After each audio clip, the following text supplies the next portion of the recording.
Good morning. I'm Ward 1 Councilmember Brianne Nadeau, the Chair of the Committee on Public Works and Operations. Today is Friday, February 6th, 2026, and I'm calling to order this meeting of the committee in room 500 of the John A. Wilson Building, as well as over the Zoom platform. The time is 9:36 a.m. Today's performance oversight hearing is for the Department of For-Hire Vehicles. I'm very proud of the progress the DFHV has made in partnership with this committee. In my view, the department has a challenging job to keep up with overseeing an industry that's constantly evolving. And I thank Director Rogers and his senior leadership team for continuing to innovate, in some cases just as fast as the industry as they regulate. Since this committee's first performance oversight hearing with DFHV, there's been a lot of growth in our knowledge of the agency and in our relationship with the agency. With that knowledge, we have a better understanding of when something is truly an agency performance issue and when there may be something else at play. When looking at Title 50, the laws that govern the agency, and Title 31, the corresponding municipal regulations, it's clear that DFHV's performance is artificially constrained by its governing documents. Our committee has been doing a deep dive into for-hire vehicle statutes in other jurisdictions, and I know the agency has continued to comb through its own regulations for updates. While we won't get into this in depth for today's hearing, I appreciate the agency's thoughtful recommendations for statutory updates, which can be found in their pre-hearing responses posted on the hearing page. These include consumer protections for surge pricing and driver pay standards. I'm looking forward to working with Director Rogers and his team to bring these issues into greater focus over the next few months. There is one major legislative change to talk about today. Effective this fiscal year, the committee worked with DFHV to permanently expand their purview to include food and parcel delivery services, otherwise known as carriers for hire. This industry has, until now, not been fully overseen by any part of the DC government. Given its overlap with ride-hailing services, it made perfect sense to bring under DFHV. I believe DFHV is the first agency of its kind in the U.S. to have all for-hire programs and enforcement fully under one roof. My questions for DFHV today will focus on three key topics. First, understanding its plan to implement the new law to regulate and support the carrier for hire industry. Second, continuing performance evaluation of the DC School Connect program. And third, getting an update on efforts to expand access to wheelchair accessible vehicles across various programs. I look forward to hearing from our public and government witnesses today. We value your input and we're grateful for all you do for district residents. Some logistical instructions for today's hearing. Witnesses testifying on behalf of an organization will have 5 minutes to provide oral testimony, and all other witnesses will have 3 minutes. In order to ensure we hear from all members of the public, I ask witnesses stick to their allotted time. Those participating in the Zoom meeting will be promoted to the panel. When it is your turn at that time, you'll be able to access your microphones and your video cameras. When it's your turn for a panel, I will call your name. If you're here in person, please come take a seat at the witness table. If you're on Zoom, a member of my staff will invite you to join the panel, and you'll need to accept that invitation in order to join. For any technical difficulties, you can send a message to our host labeled as Committee on Public Works and Operations, or any panelist labeled as committee staff, and they will assist you. If you're having trouble gaining access to the Zoom and you have pre-registered, email us at publicworks@dccouncil.gov and we will work to resolve your issue. We'll start with our first panel of witnesses. Yvonne Gordon, Helen Rayner, Kelly Mack, Sandra Jackson, Mohammed Hussein, and Isaac Wilkins.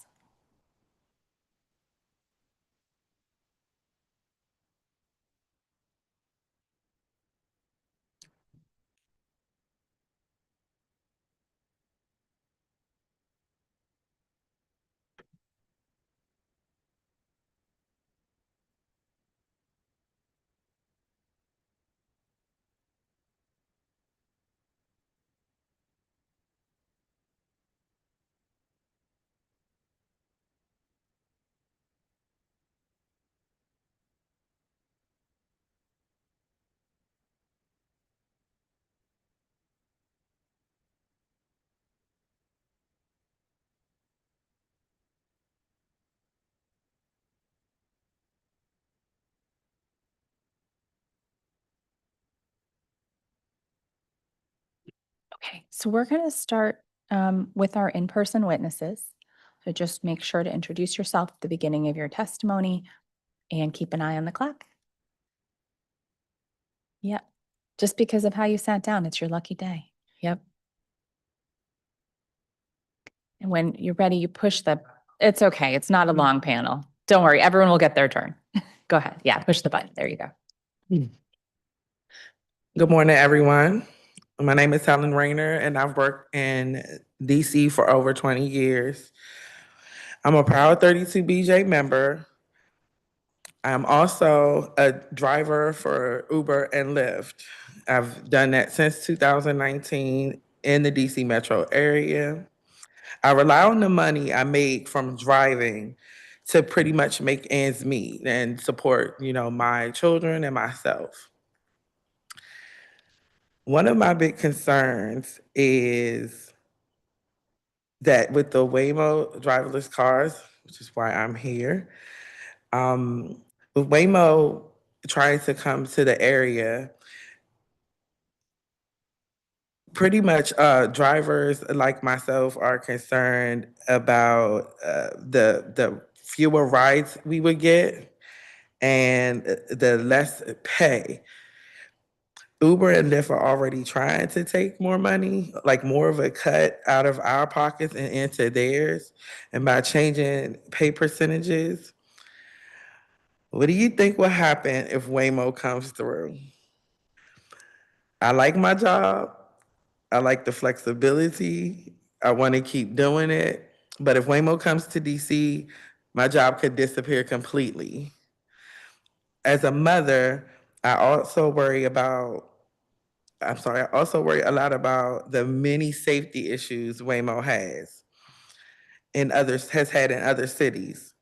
I've read about Waymo cars nearly hitting pedestrians and crosswalks, or on in autonomous vehicles that struck a kid and killed. Let me slow down. I apologize. Or an autonomous vehicle that struck and killed a woman on a bike in Tempe, Arizona, because it figured that she was not a human, that she was actually a bike. I work near McPherson Square Metro near Franklin Park. I always see the daycares bring the kids to the park. And one of my concerns with that is when will a Waymo vehicle or any autonomous vehicle feel that those children walking maybe, less of a percentage than damaging the car or something. So I have concerns about that. Our city isn't a good fit for Waymo. It'll put people like me out of work. It puts people's safety at risk. And the only people who benefit from are Waymo driving in DC are Silicon Valley investors and not the DC citizens. We can't risk the safety and lives of our people. And I also, when I talk about that it doesn't benefit the citizens, some of these companies come in and they bring no value to DC. They just take from DC. So thank you for your time. Thank you very much for your testimony.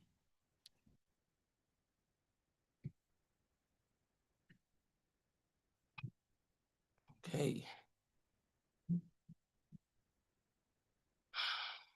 Good morning, Councilmember Nadeau, no members of the council, so good morning. Thank you for the opportunity to testify here this morning and for your continued leadership on issues affecting drivers and delivery workers in the district. My name is Isaac Wilkins. I have been a gig worker for over 6 years, completing over 6,000 rides and 2,000 deliveries. I, like other drivers, have been a counselor, an intermediary for businesses, and have endured, let's just say, the unpredictable atmosphere that comes with gig work. Utilizing my gig work experience, I'm currently working to improve working conditions for gig workers in the district. I understand my time is limited, so we're gonna get straight to the point. There are many variables that shape delivery work, such as pay per delivery, traffic congestion, wait times at restaurants. And I recognize that some of these are outside of the factors of the council's direct authority. However, one that is critical, a critical variable that the council can meaningfully address is time. Across the district, delivery drivers routinely spend significant unpaid time waiting to complete deliveries. This includes time spent waiting for building entry codes, seeking concierge approval, navigating elevators or large residential complexes, and attempting to contact customers with no clear delivery location that exists. This is a labor without compensation. It is also physically taxing, mentally stressful, and financially harmful, particularly over long shifts where margins are already thin. Unlike traffic or restaurant delays, these access-related delays are conditions that the district has the authority to approve and to improve. I respectfully urge the council to recommend that the DC Council establish a requirement for all large multi-family residential buildings to provide a delivery shelf, a locker, or a designated area where food deliveries can be dropped off. This proposal reflects current practice, and it's not a radical change. To date, I have contacted over 300 apartments and found that basically the majority of them already have a designated locker or area where they can drop food. However, there is, a large part of them that use their own discretion to allow drivers up to their units, in which it just poses a big hassle for drivers. As I'm seeing my time is running out, we want to get kind of to the point. Often we don't get a lot of time to resolve issues. I hope that the council does not temporize the situation, the suffering of the drivers. This is a quick fix. I've talked to a lot of businesses that have gotten over 7 letters of support from businesses. I think that this is a light lift policy. I'm not letting up from this because I think if you have Amazon that's able to hide under the guise of Title 39 for USPS to basically they don't have to go to the units, they can just kind of go downstairs. Why do drivers have to suffer without any form of compensation? I thank you very much for your time and welcome to questions.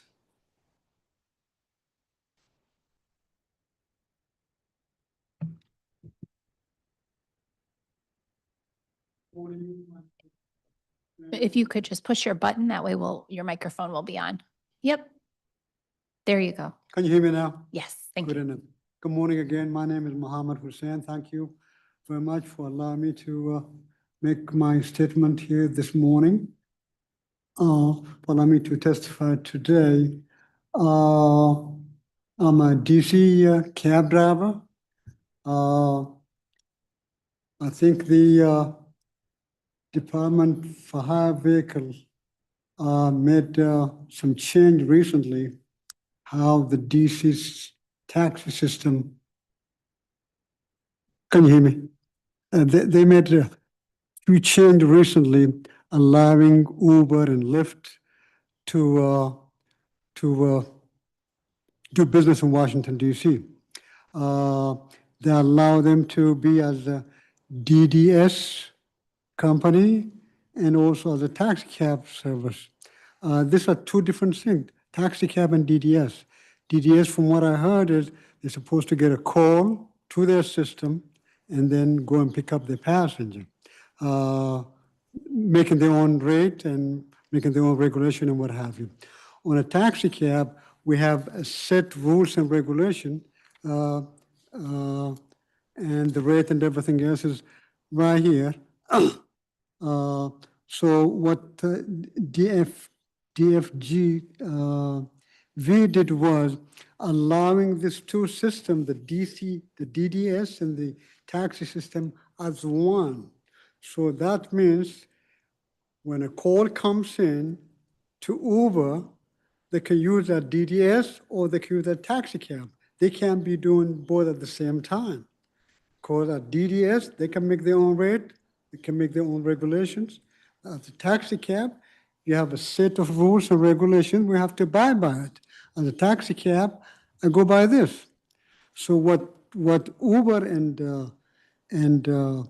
the other cab company that align themselves with district cab companies and align themselves to pick up a job coming to the district cab, and they're using their own rate and regulations and use that system. That shouldn't be given, they shouldn't be given that permission to do that. So the question that, the question that I have here is there should be a good distinction between taxi cab rates, taxi cab rules and regulations, and DDS rate and regulations. As of now, they combine both of them. But in that way, cab drivers are getting hurt. All the jobs that come to the system, it goes to the Uber. And I would request the council to look at their log, how the calls come in. Is it coming through taxi system or is it coming to Uber system? But as of now, it looks like it's going to their system, to the Uber and the other ones. So by that way, taxi cabs are getting hurt.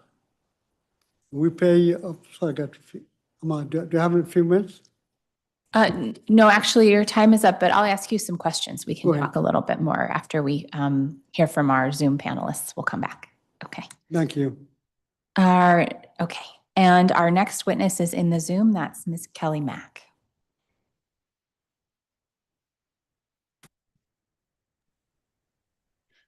Good morning. Just want to make sure my audio is okay. Okay, thank you Yes. very much. Thank you again for the time this morning.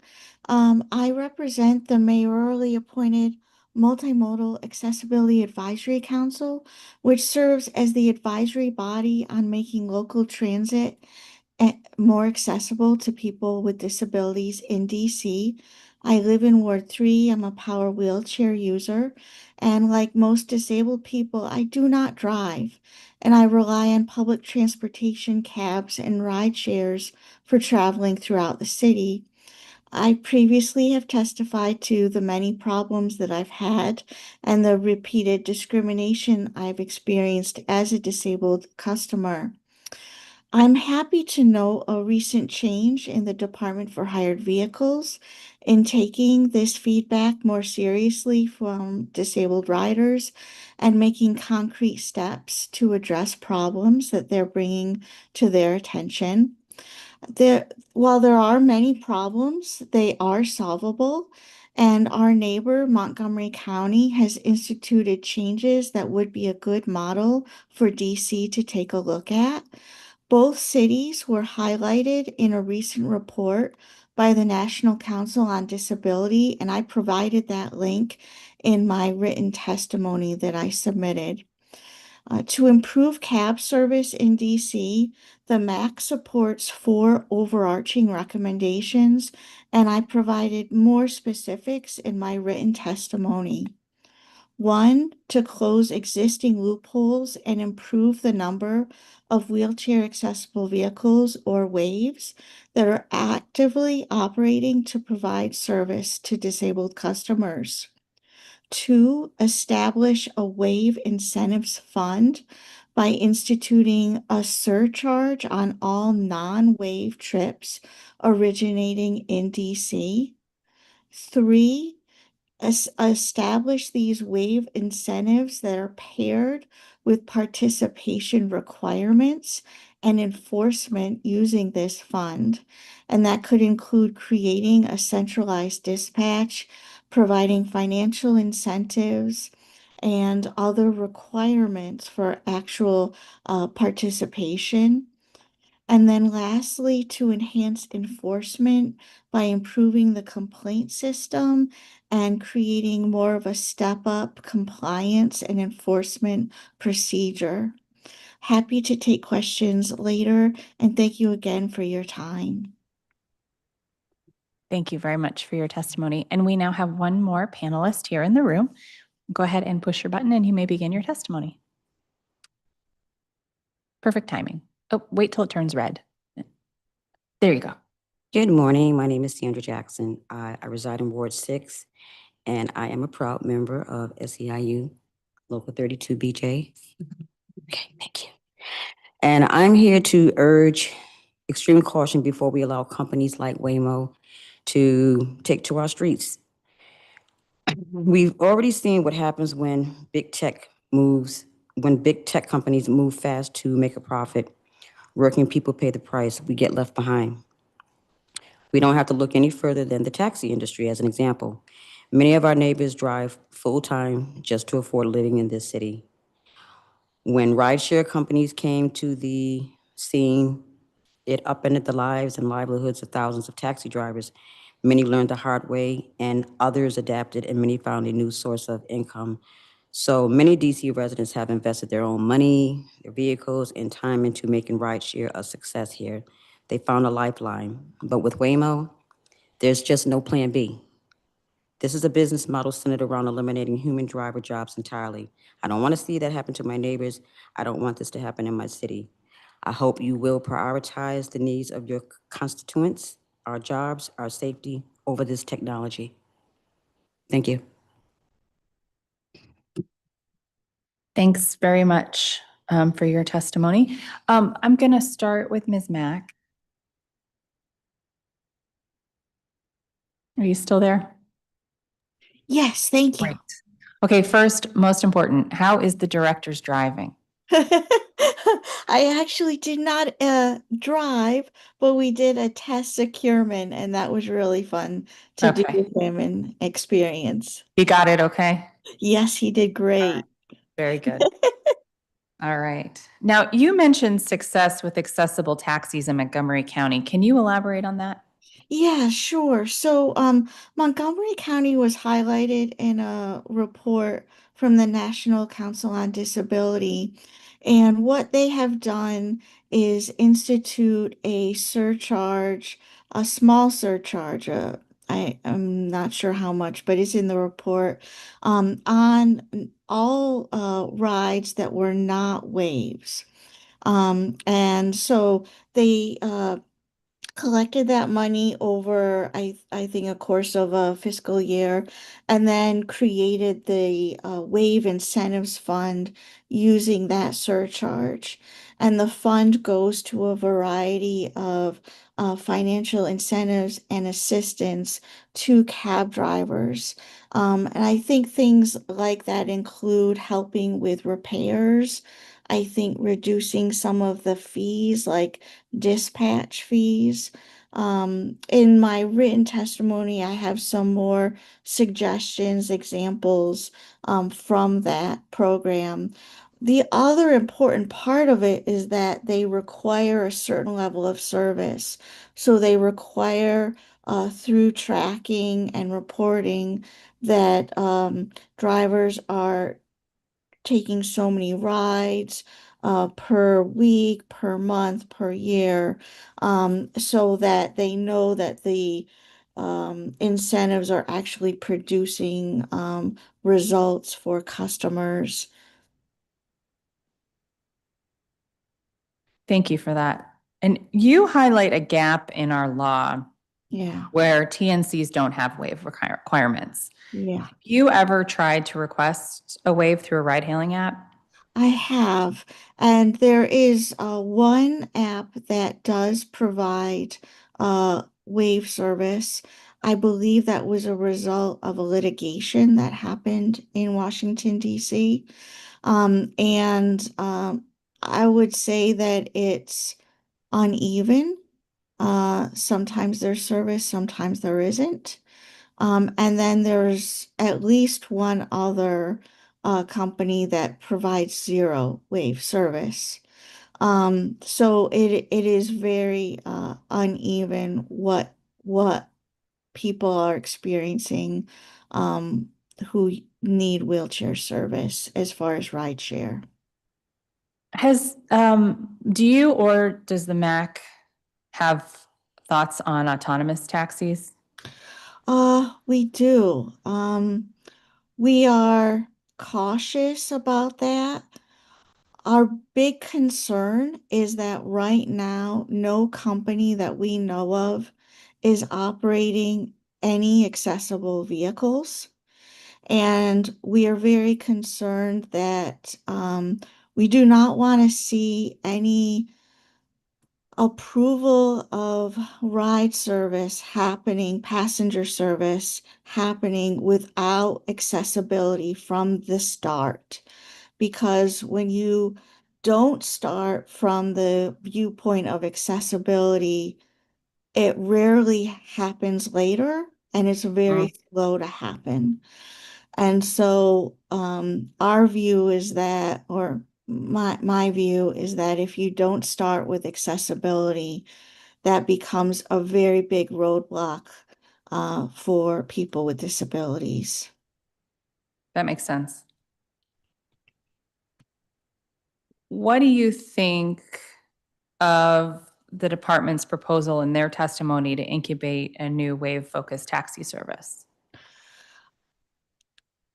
I'm curious about it. I'm open to the idea. I think my caution comes from the fear that sometimes separate becomes unequal. And I'm very hesitant on that front, but I'm open to exploring the concept. Thank you very much for your testimony today. Thank you. Thank you for your leadership on this. Absolutely.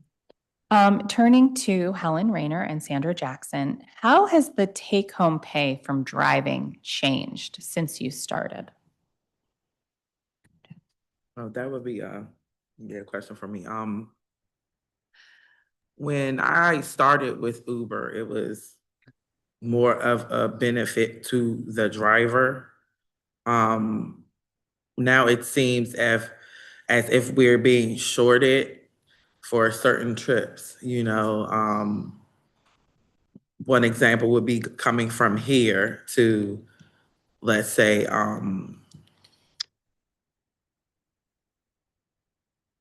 I forget that part of Virginia. It used to be the commander's training area, Ashburn, Frankfurt. So that at one time would be like maybe $30. And now, like, I got a ride for like 15 going that way. The thing about coming from DC, or let's say this area closest to DC, is when you take a passenger far away, you have that idle time when you're trying to get back, right?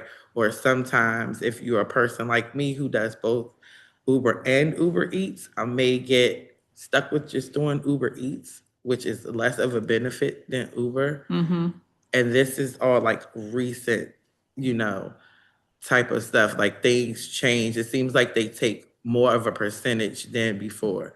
So I may get like 51% and they get 49, where before they just had like some fees, and it seemed as if the driver took most of the income.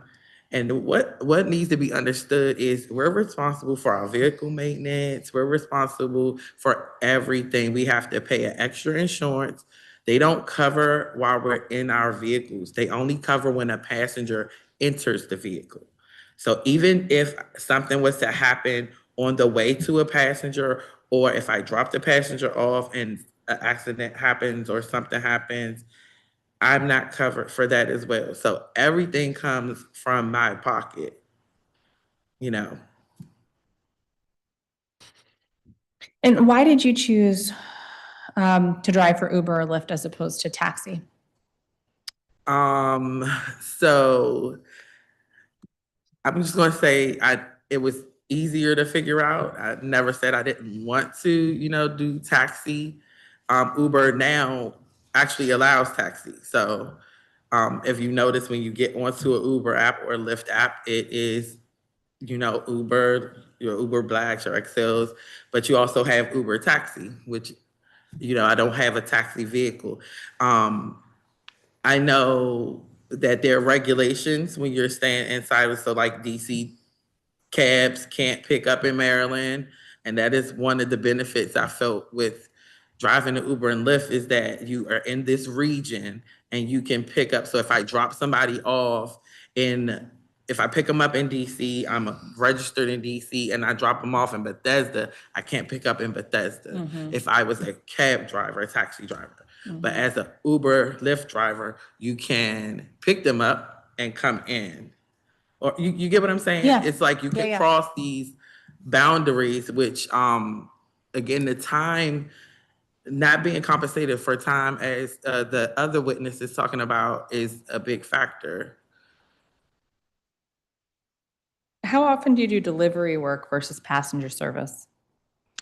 If it gets slow, like again, I I choose this because I'm in control of my time. I have children that compete in different activities, and I like to be a present parent.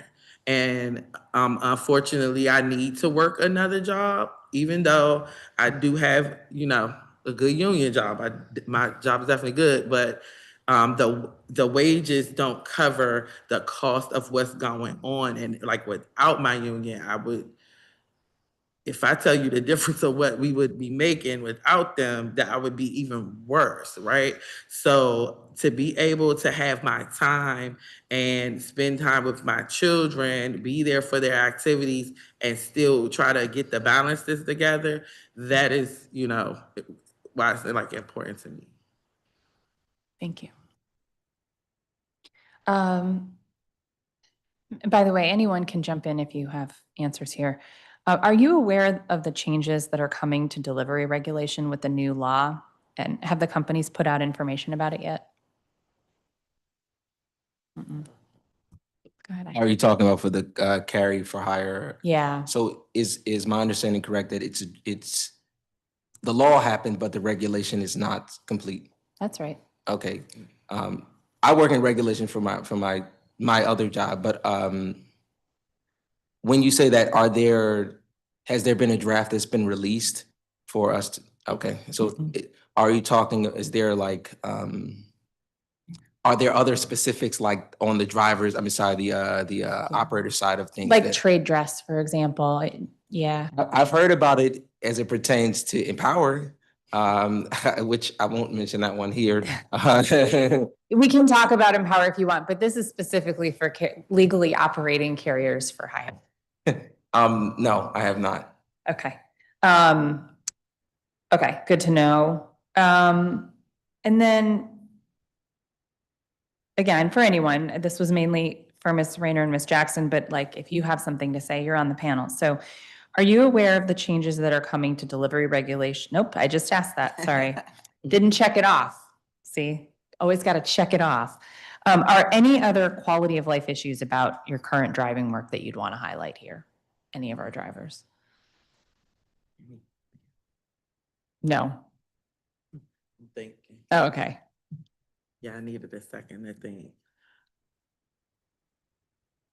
And I think I may have stated. Yeah, you got into it. Yeah, I a think I bit. stated everything that really concerns me. Okay. Why is the issue of autonomous taxis important to SEIU workers? Because they take jobs. It's to me the equivalent of self-check. Like, you go into a grocery store or, just whatever type of store, and I scan my groceries, I bag them, I pay, I leave, and I don't get paid for that. You take the jobs from people who were scanning and bagging. And you get what I'm saying? Yeah. So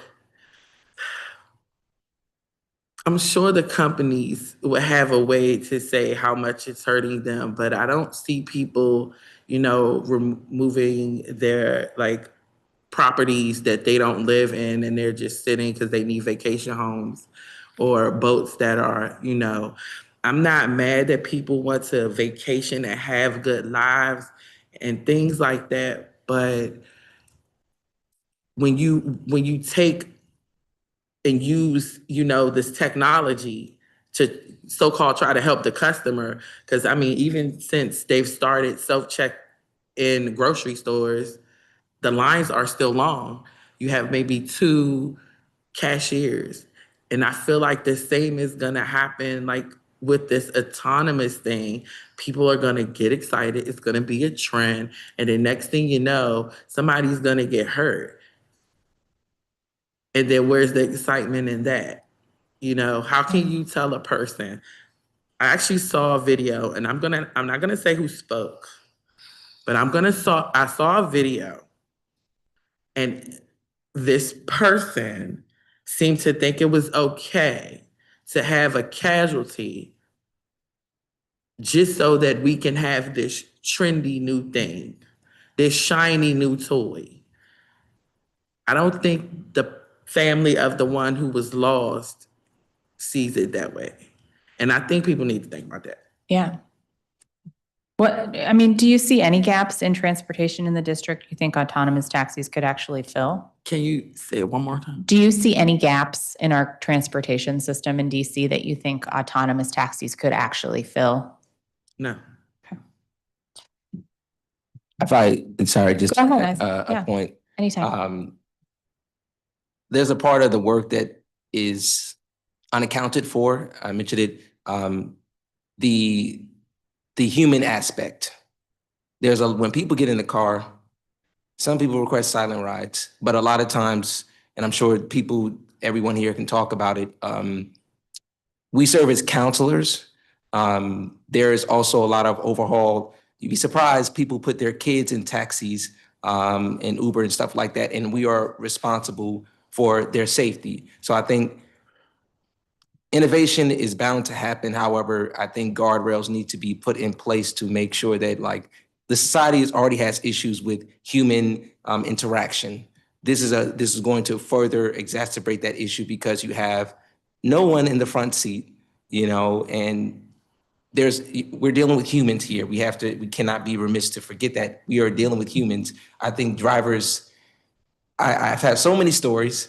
I was dropping this one lady off who was on her way to divorce mediation and just dealing with that situation. There's people that have dealt with deaths, all of these other things. And when we remove the empathy, while it may not seem weighty, it is very important because they then take that to the next environment that they're dealing with. So I really think that that's a point that should be taken into consideration. And I just want to piggyback off of his thought. Thinking about people having medical emergencies that, a human could see, right? Like if someone is having a seizure, a empty vehicle is not going to say this person is having a medical emergency, or, signs of a stroke. Can the vehicle tell if a person is having signs of a stroke, where they can maybe be like, are you okay? Or helping someone walk to their home, because we also do that. We get out and I walk somebody over ice, helping someone with their bags. I don't pick up too much heavy things because I don't want to hurt myself, but just helping people out. And some folks need help, and Sorry. that's it. Go ahead. Just also a point, because she's just like when drivers start talking, the stories for drunk driving. There's a lot of people that get in the car that are intoxicated, and we have the discretion if whether we want to take them or not. Majority of the time, speak for myself, we take them. Yeah, we take them, and that also drivers taking on drunk drivers has brought down the stats to show that drunk DUIs and accidents and fatalities because of people are using this as an alternative as opposed to driving. And so you would think that people will be more responsible, but that's not the situation. And drivers, serve as an extension to try to make sure that these people get home safely. There's a lot of, I've had domestic violence situations. I mean, there's so many different things that happen that can't be accounted for. And we shouldn't it's just so many different things. So, yeah. Yeah, I just want to piggyback off of what they both said and just really emphasize, without the human aspect, the robot, whatever you want to call it, its main focus is to get the customer from point A to point B. That's it. There's no in between. Am I right? Mm-hmm. With the human being, the driver, physical driver, just like they both said, is, whether it's the customer is someone who's incapacitated, intoxicated, the human being can intervene and say, well, is it this? Is it that? Well, I'm not really. So, the customer gets to talk back and forth, and that driver can kind of make like a distinction as to, okay, this is where you actually want to go. But I don't think the robot's going to be able to really make that determination. I have one other thing. In this current climate, I want to talk about a time where I got stuck between, they were not police officers. I don't want to say, they were definitely federal agents and whomever they were trying to get. Okay. I was blocked by the federal agent. Then I realized it was a federal agent. So I get to yelling at this person because why are you blocking me? I need to go. They eventually say, oh, just let me know when you're ready to move and I'll get out the way. Something in my heart said an emergency, something's about to happen, right? Now, what actually happened is that they were trying to get whomever it was behind me. But as soon as my vehicle moved, guns are drawn. I am in the middle of whatever this chaos could be, right? I have seen so many autonomous videos where they sit right there instead of saying, oh my goodness, I need to get away. And that is another big concern I have for it not being a human there to say, oh, this is not just hey, we're stopping here because it's a vehicle right here. I need to actually get out of the way because something's going on, right? And, you don't want to say that sometimes suspects decide to pull weapons and I don't want to be stuck in the middle of how many people have been locked in a Waymo. Like, just, that's it. I think I'm done. Okay, one last one on the autonomous vehicles. The companies say there are jobs they will provide in vehicle maintenance and other logistics. Do you think these are jobs that people currently driving for Uber or Lyft would be able to fill? I can't speak for them, but not me.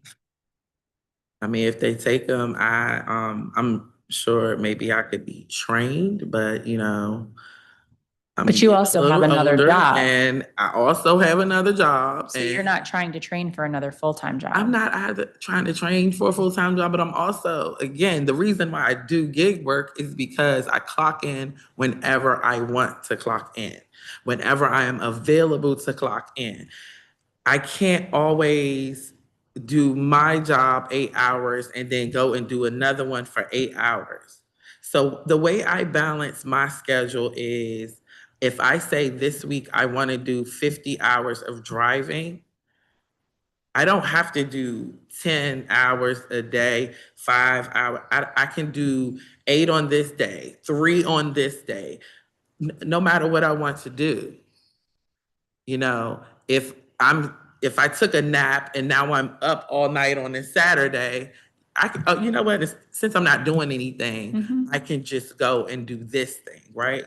So that won't work for me. Right. Right. Mr. Wilkins, first, would love to have your written testimony after this, please.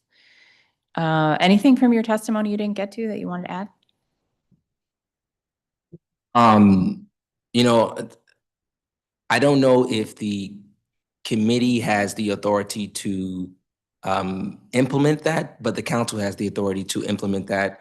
And I wanted to emphasize that, as well as I know they're still working on a draft regulation, and I would not like to see this, and I don't think customers would, but an alternative for if they're not willing to implement shelves and lockers would be for unpaid wait time. So with ride hailing, what we do is, if for Uber, if you after 2 minutes you're charged a fee, and that goes to the driver to compensate for their time. Lyft gives a little bit more grace. It's like after 5 minutes you get paid, but I think if that is implemented, customers would get the hint that, hey, I cannot be, I can't excuse other people's time and I have to be prompt and be downstairs and be available. I think that that would, customers already complain about the service fees, which drivers don't receive. So that's why I was kind of saying, a happy median would be to have a shelf or a locker downstairs. And like I said, I've done an inventory and I've done the work. A lot of them already have a shelf, a locker. It makes for a quick exchange. The council has talked about and seen the loads of parking tickets and parking issues and congestion issues when you are at a building and you're searching and trying to find it. Then you come out and you get a ticket, and then you're trying to, go to the adjudication and try to contest the ticket as a whole. It becomes very laborious. So I think that, a happy median would be to have a designated area because it ensures, that the customer there's a specific area where they can track that their order has been placed, and drivers can get a higher turnover to make more money. And restaurants benefit from this too because they have customer satisfaction and they can able to make more revenue. So I know that was a lot of compounded things, but just fleshing out my thoughts. Yeah. Makes sense. Very helpful. Thank you. Is there a process for reporting buildings that have presented challenges to delivery companies? No. No. No. Uber, sorry to say, Uber, it's like an Oz, the Wizard of Oz, trying to find customer service. And to be honest, most of them do not work. It's not here, the call centers. And so trying to, you got to think about everything is time. So you have wait time when you go to pick the food up. You're sitting there at Taco Bell, McDonald's, H and Chicken, whatever. You're waiting for a period of time. You then have to transfer. That's 20 minutes. You're transporting or driving to the location. That's another 20 minutes that you're waiting, and then trying to find the person. What if the person is asleep and they don't answer the phone? Sometimes they want you to take the order back to the store, and you trying to call Uber or DoorDash at night, and they're not picking up the phone. So then that's more time that's then, for all of this for a $7 order. I don't think people realize like how much it's the Wild Wild West. It can really be crazy. So the short answer, no. I was about to say, or a $3.49 order, because What's that? I said, or order for $3.49, right? Like $3.49. Yeah, that's what you're getting, $3.49. We don't know what the customer is paying, right? Even with the rides, we don't know what the customer is paying. It only shows us what we're getting. And when you have to talk about waiting areas, parking, things like that, and this goes for both. Even though I didn't come here for his particular issue, it kind of goes together. You can go in this app, and when you have to rate the customer, you'll say like a thumbs down or something, or 1 star, right? But your customer could be amazing. It's just that the apartment building that they live in, or the office building that they live in, or if there's no way to stop on the street, because DC has millions of bike lanes, okay? Or these little posts in front of buildings that keep you from parking there. So when you have to pick someone up, you can't meet them in the middle of the street, and then they don't want you, they're at this building, but the first space you have is 2 blocks away. They don't want you to pick them up from there. They'll be angry with us, So I can report all of this in the app, but that is the only place I'm going to report it. And if I'm able to get someone in customer service, I'm going to be on the phone with them for 10 minutes, and that goes for both delivery and passenger pickup. I still take the headache because I need the money, but again, no way to let's say report this to the company and say, hey, let's make a change. Like, you guys come here and legislate for us to have maybe a Uber Lyft lane or something like that. What do y'all think the company's role should be in these situations? I think they should take some advice from the union and fight for us. I don't have any hope in them, to be honest with you. I don't think that they're going to do it. So a point I wanted to make back to your question, they will deactivate, and they have deactivated people because they've made complaints. There are sometimes customers' opinions way heavier than the driver's opinions. And so they'll just deactivate you and I went through a whole appeal process. My DoorDash is now deactivated for something that I'm like, what happened here? And if you have a 5-point rating, which I do, there's no opportunity for an appeal. What I would say is their role is to be fair. Their role is to make sure that the drivers have the support that they need, as well as being compensated under fair circumstances.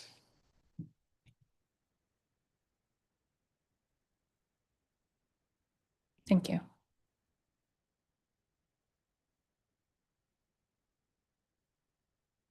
Is okay, so when you are delivering food up to a specific door, is that required under your agreement with the company, or that's just something you need to do to keep getting good ratings? So I wish you guys can we should do a ride along so you guys can see. It's not required because if it's let's say for hotels is a perfect example. Hotels you cannot go. They don't want you up there. That's not happening. Yeah. But customers will put instructions of like, please follow instructions. I've told you to come here, try to, threaten you to take away a tip, all of these different things. But legally, we are not required to bring to the apartment unit. But again, going back to Uber, DoorDash, et cetera, if we do not do that, they will report you. And sometimes, it was a time when this was my bread and butter. People are so, they need to make money. And so people are going to just give in to what is being required of you. But people don't realize the mental, it's a lot of work for a little bit of pay. Yeah. So I wonder if it would Well, be worth having different tiers. Like you pay more to have it delivered to your door. I would love that. Customers would hate it. Totally. But then people would opt out of it. And then you wouldn't have to take it up, right? Like, oh, you didn't pay for that. so this is a COVID thing, right? This is the thing that stemmed from COVID, because at first you would pull up to the building, they would have to be outside. If they were not there, you would leave with their food. And they still had to pay, because again, like he said, the waiting time, they have 8 minutes. They have 8 minutes to come outside, and you ordered food. So either way, before I go on that rant, when COVID happened, it left the option to be able to leave at the door. When that debacle was over, then they added a meet at the door feature. So instead of leaving it at the door, you can meet at the door. The reason why we don't like this option, either of those, is because sometimes people want you to leave it at the door and then they'll claim it was stolen. Right. And whether it was or not, we don't know. But we know what we did. We left it at the address that I drove to. I sat it down. I took my picture like I was supposed to. I left. I did the next order. Now I don't know who is complaining because I didn't get the complaint until the next day. And I've been driving all night. So I don't know. And again, I do both. So I don't know, was this passenger, I dropped this off at where? I can't remember what happened to say, yeah, I left it there.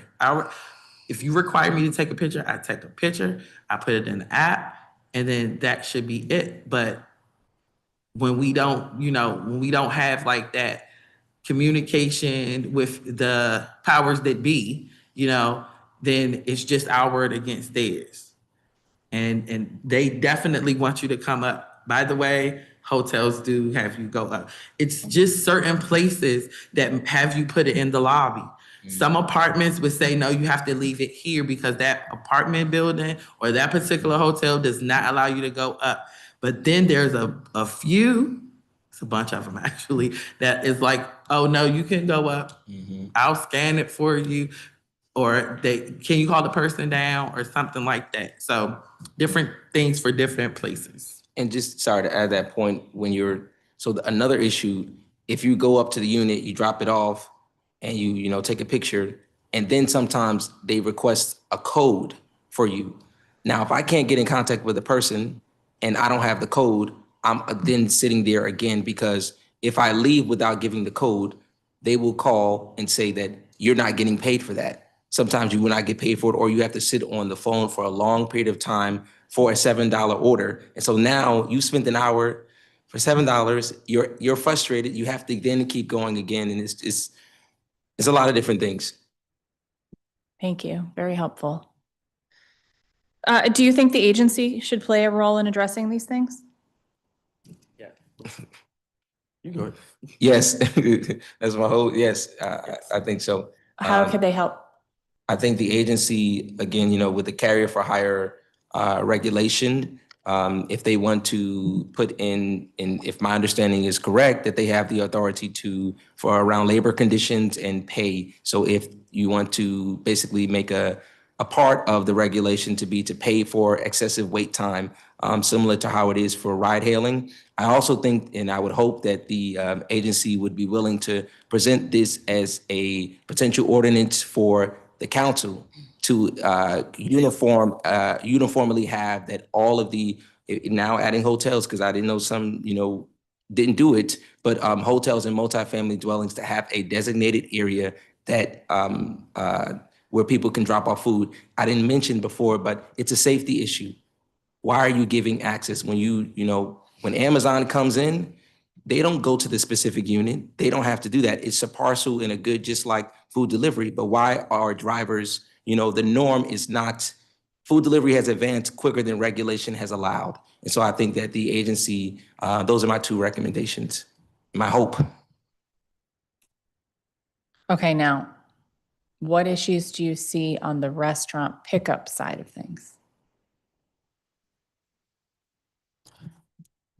I've talked to a lot of small businesses in DC. I've got letters of support.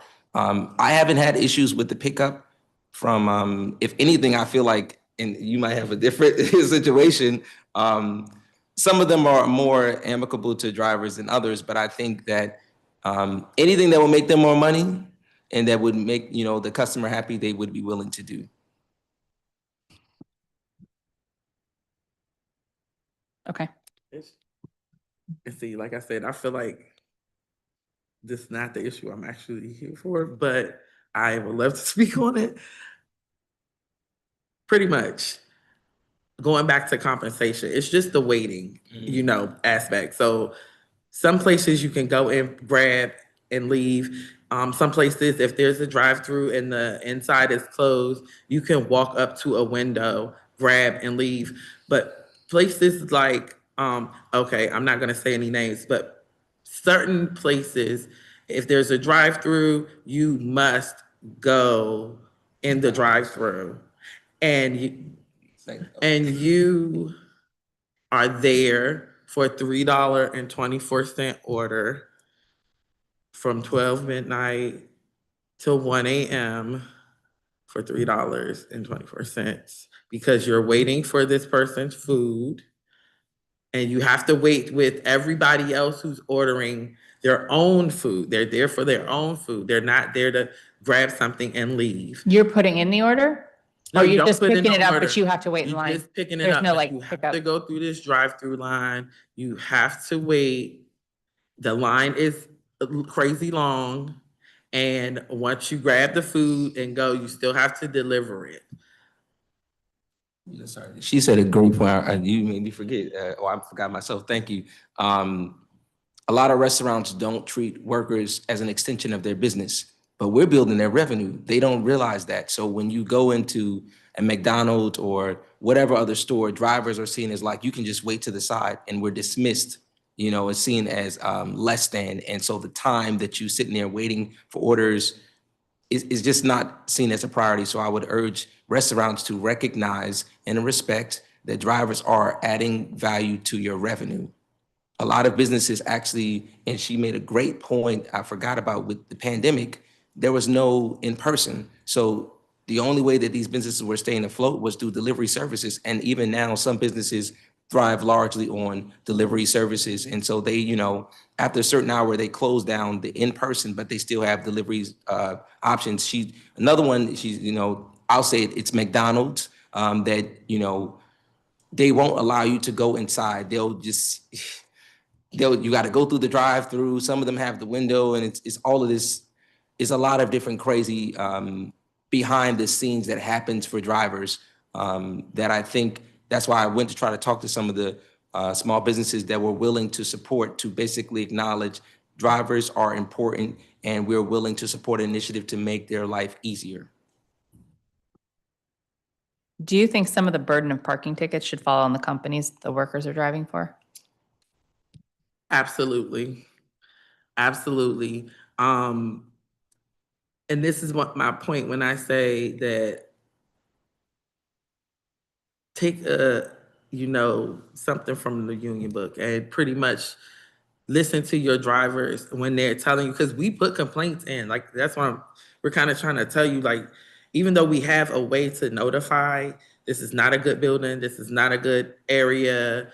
I mean, it's dark, no lights, it's not an actual road. We can say all of this in the app. We can say there's no elevator.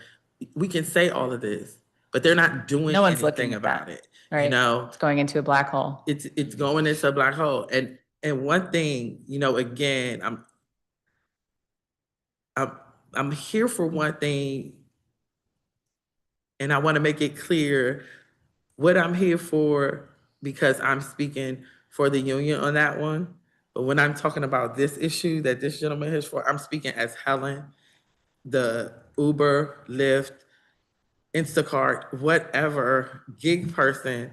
And I'm saying that if I'm coming up to all of these new apartments that are being built with parking, and they are reserved parking, and there's no way for us to, it's like we're almost forced to park illegally. Because I'm not walking 2 blocks with somebody's groceries. You didn't even want to go get them yourself. So why should I park 2 or 3 blocks down the street, and then I have to get your groceries to you, which also takes time. I got to get in your building, takes time. I got to get up to your 8th floor in the back, takes time. You get what I'm saying? So then we're sitting out here, we may have to double park, because a lot of people will tell you that, oh, just double park in the front. And then you come back and you have the $45 ticket. That's not, we can't turn the ticket in and get the money back. We can't say, oh, ma'am, can you tip me $45 because I got a ticket bringing you your food? We can't do those things. That's a cost we get. Yeah. So that those things, they can fight for us for that part of it. We're supposed to be making an income. And then so for people's education, Uber, DoorDash, Uber and DoorDash, they have their representatives elected. For DoorDash, I think is Dash Roots, and for Uber, they have like a liaison that represents and advocates for drivers. It's very questionable. Who are they working on behalf? I've said at some of these meetings, and they're supposed to be liaising for us, and it seems like our complaints go on dead ears and they're not heard. I think with the tickets aspect, when you're filing taxes, because drivers are 1099 employees, you still have to pay that 15% taxes. And so when you're looking at all of the work you did and how much money you're making, and trying to write off the expense, it adds up. And specifically when people that this is their full-time job, for the adjudication office, they want their ticket. The longer that you take to pay your ticket, there's no payment plan unless they then report it to, the credit bureau or late, and then they'll get it. But essentially they want their money immediately. If you take long to pay the ticket, it doubles. And so then that's more off of their income. And for people that this is their sole job, there's not that much income left. And you're sitting there like, I'm doing all this work and I'm not getting up. I'm not making ends meet. What about for the situation, which we all, seen with the recent snowstorm? I saw drivers on bicycles hopping over, ice to try to deliver orders. That's crazy for someone to do that. What if a person get injured? There's no safety net, no insurance, no UBI for drivers. And so again, my points go back to there's a lot of unpaid expenses in time and labor that's not accounted for.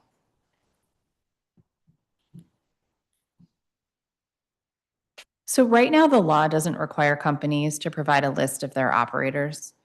Would you be okay with the Department of For Hire Vehicles having the same information you give to the companies to inform their work and driver supports? I thought they already had it. So yes, I would be. Sir, I'm not understanding the question. Would you be okay with the operators, with the companies providing a list of drivers to the agency? So Oh, the yes. agency can provide a Yeah. report. Yeah, that's fine. Yeah, that's perfectly fine. Okay. Finally, Mr. Stain, it's your turn. Hooray. Okay. Make sure you pull the microphone close and turn it on so I can hear you. I want to hear every word. Okay. I agree that the divided system between street hail taxis and digital dispatch is unfair. So I spoke to this a bit in my opening, but I think this is an issue where the agency's hands are tied due to the law. But I've committed to working with them to tackle this head on. So let me ask about the work that you do. Do you accept both street hail rides and digital dispatch? What was the question again? Do you do both street hail rides and digital dispatch? Yes, You do. Do you use the Curb app then? I have them, yes. Yeah, okay. And what's the difference in pay for a driver under the regulated fares versus the digital dispatch?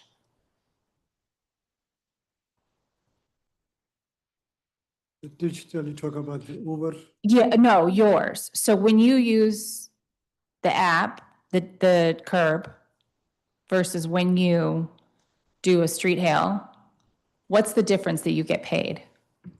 there's a big difference. Yeah. On a dispatch, DC taxi dispatch, we use this chart administered by the Tax Cap Commission. Mm-hmm. If a call comes from Uber, then this is out of it. They set their own rate. So you have a job coming from Uber going to Reagan Airport. Based on this, it's about 6-7 miles with you have 2 passengers, you charge extra for extra passengers, you charge $2 for radio dispatch, come up close to $20, $22, $23. But an Uber, whether you have 1 passenger or 2 passengers, whether it takes you 20 minutes or 30 minutes, you get $12. That's it. What about when you're using the Curb app, the taxi dispatch, digital dispatch? That's what I'm referring to. Oh, No, The he's. Curb app, the rate is set by them. okay. It's not called curve. So they give it to you and you take it or leave it. Got it. That shouldn't be applied in DC. If they are cab, they're designated as a cab, then they'll be using this rate administered by DC government, by Tax Cap Commission. But they make a deal. Uber and taxi cab companies made a deal. Uber, they do it both ways. On the app, on their own app, they can give you a job, they pay you whatever they want. And they turn around, make a deal with DC taxi cab companies. Whatever call come into the cab company, they just transfer it to Uber and they give you whatever they want. So they play on both ends. And what's your recommendation for how the DDS fares should be regulated? Well, they should be designated either as a cab. Their drivers, well, if you look at it very clearly, what Uber does and what taxi cab does, we do the same thing. Mm-hmm. We transport the public, pick them up from point A, take them to point B. For that, we have regulation in DC. You said the tax cab commission makes the rules. But when it comes to Uber, they do their own rules. They do their own setting and rating, what have you. That shouldn't be applied. They should be regulated like us. Recently, I just renewed my fares, taxi hack fares, right here. And to get this, I have to go through a whole lot. I have to get the clean hand, I have to get a business certificate. I got to go to police clearance. I got to go to health clinic. I got to go through 4 or 5 different places to get my this. But if you are an Uber driver, you don't have to do a damn thing. All you have to do is a driving license, and they'll let you drive.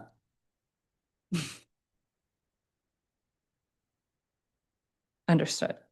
Well, I thank you very much for taking the time to come testify today. I appreciate that. Yeah, Thanks for hearing me. of course.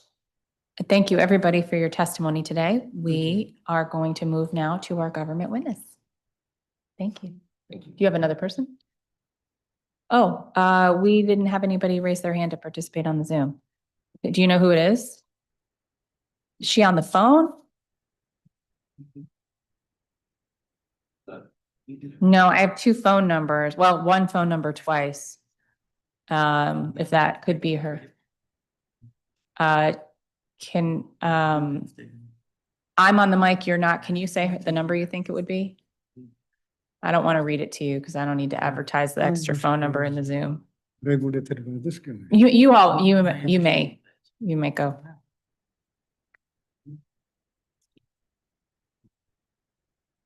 I mean, we could just try unmuting this person and see if it's Yvonne. We also have to pay. We have to.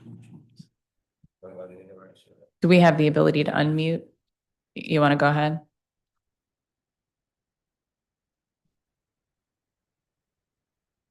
What?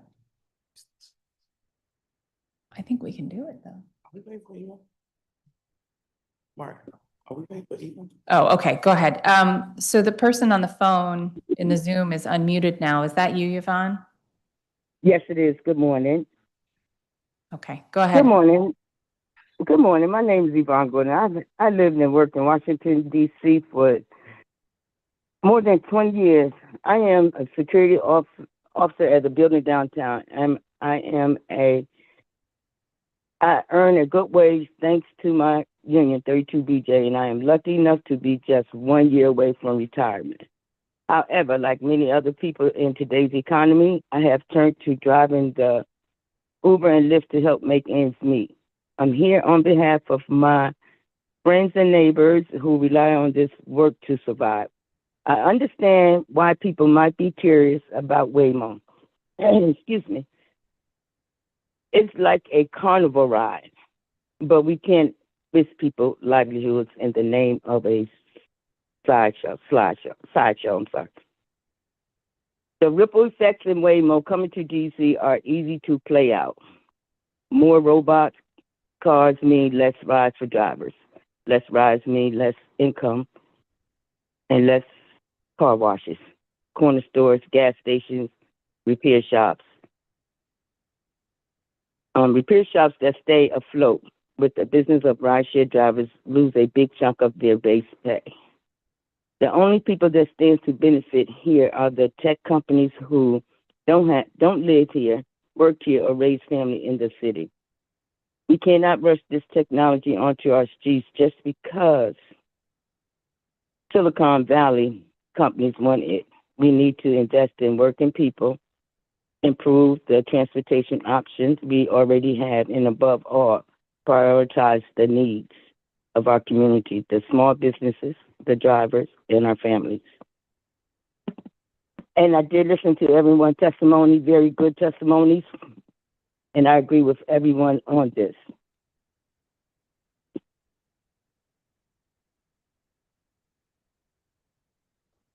Thank you very much for your testimony. Sorry that we didn't see you there. Appreciate you taking the time today. You're welcome. Okay, we'll now move on to our government witness.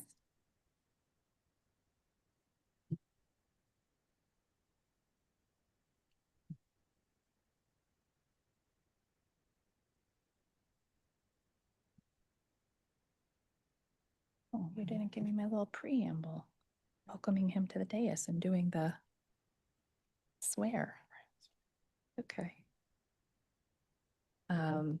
Welcome, Director Rogers and team. I'm going to swear you in before you begin your testimony.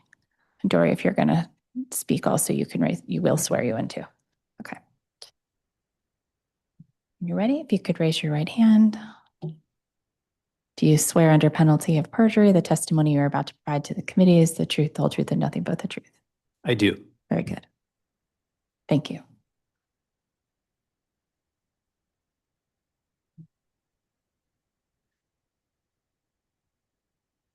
Should we begin? Okay, thank you. Good morning, Councilmember Nadeau, members of the DC Council, and staff. I'm Jonathan Rogers, the Director of the Department of For-Hire Vehicles, DFHV. It's my honor to serve the District of Columbia government in this role and to testify before you today. I'm proud to play a role in Mayor Muriel Bowser's administration as we serve our great city. I will continue to lead our stellar DFHV team in the year ahead and look forward to partnering with you, our industry stakeholders and customers. Our for-hire industry moves commuters, visitors, students, and food to their destinations. It's the mission of DFHV to guarantee these services, modes of transportation, and that their operations are safe, affordable, and accessible. In 2025 and 2026 to date, DFHV achieved these goals, and we are poised to continue that progress for the district. Today, the committee wisely seeks to focus on three important aspects of our agency's purview. The first is a fundamental equity imperative for us, accessibility. My views on fostering an adequate and fair supply of accessible vehicles and drivers for hire are now informed in part by my own experience as a taxi driver. In November of 2025, I began driving a rental taxi. In January of this year, I completed the required additional training and rented my first wheelchair accessible vehicle, or WAVE. With the help of some of our partners from the Multimodal Accessibility Advisory Council, I improved my securement technique and sensitivity to customer service. I now have firsthand experience offering WAVE service through Transport DC, TDC, and traditional taxi service. This experience has helped me interpret and learn from trends in WAVE ridership and the results of some of our WAVE pilot efforts. First, it remains clear that 95% of the for-hire industry, which is private rideshare companies, perform very little WAVE service, nor are they required to. Next, taxi WAVE service is truly public transportation, and the role of the driver is vital yet complex. This helps explain why, despite our pilot program efforts to pay drivers more, or waive fees, or pay for maintenance costs, or offer sign-on bonuses and perform recruitment activities, it's difficult to grow the pool of WAVE drivers and vehicles. While we continue to support taxi WAVE service through these pilots and provide thousands of monthly trips through TDC, we are also polling the industry to identify existing capacity and costs of incubating a new taxi service that specializes in accessibility.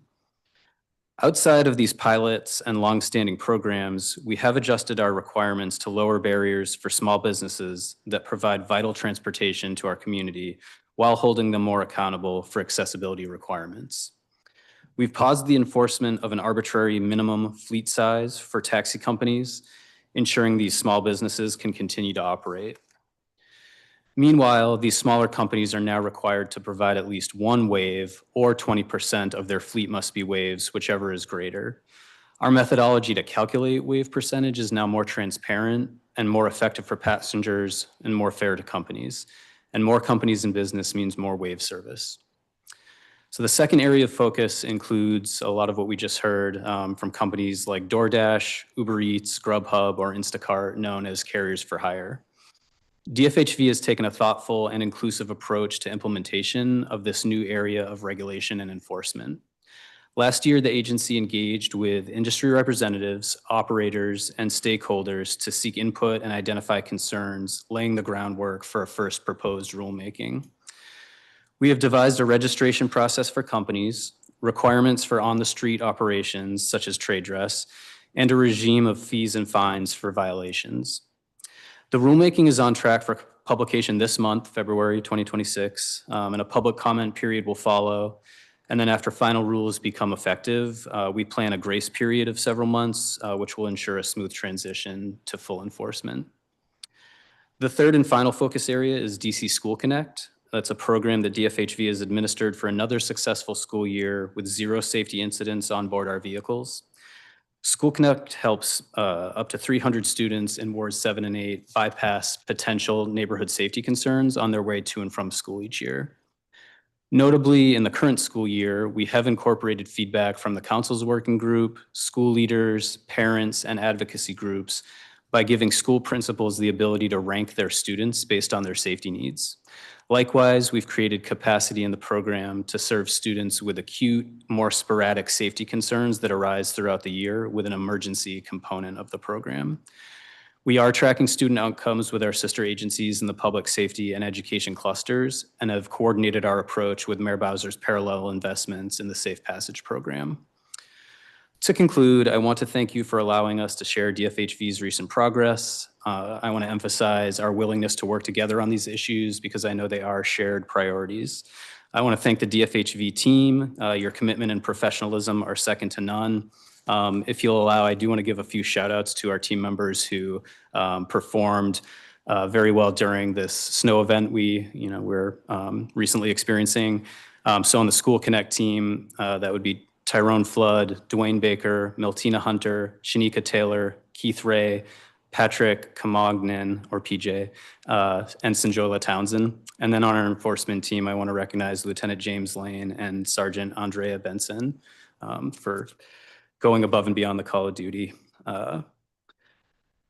So under Mayor Bowser's leadership, we're determined to provide safe, affordable, and accessible mobility for the district in 2026. Thank you for your time today, Councilmember Nadeau and members of the committee, and I'm happy to answer any questions you have at this time.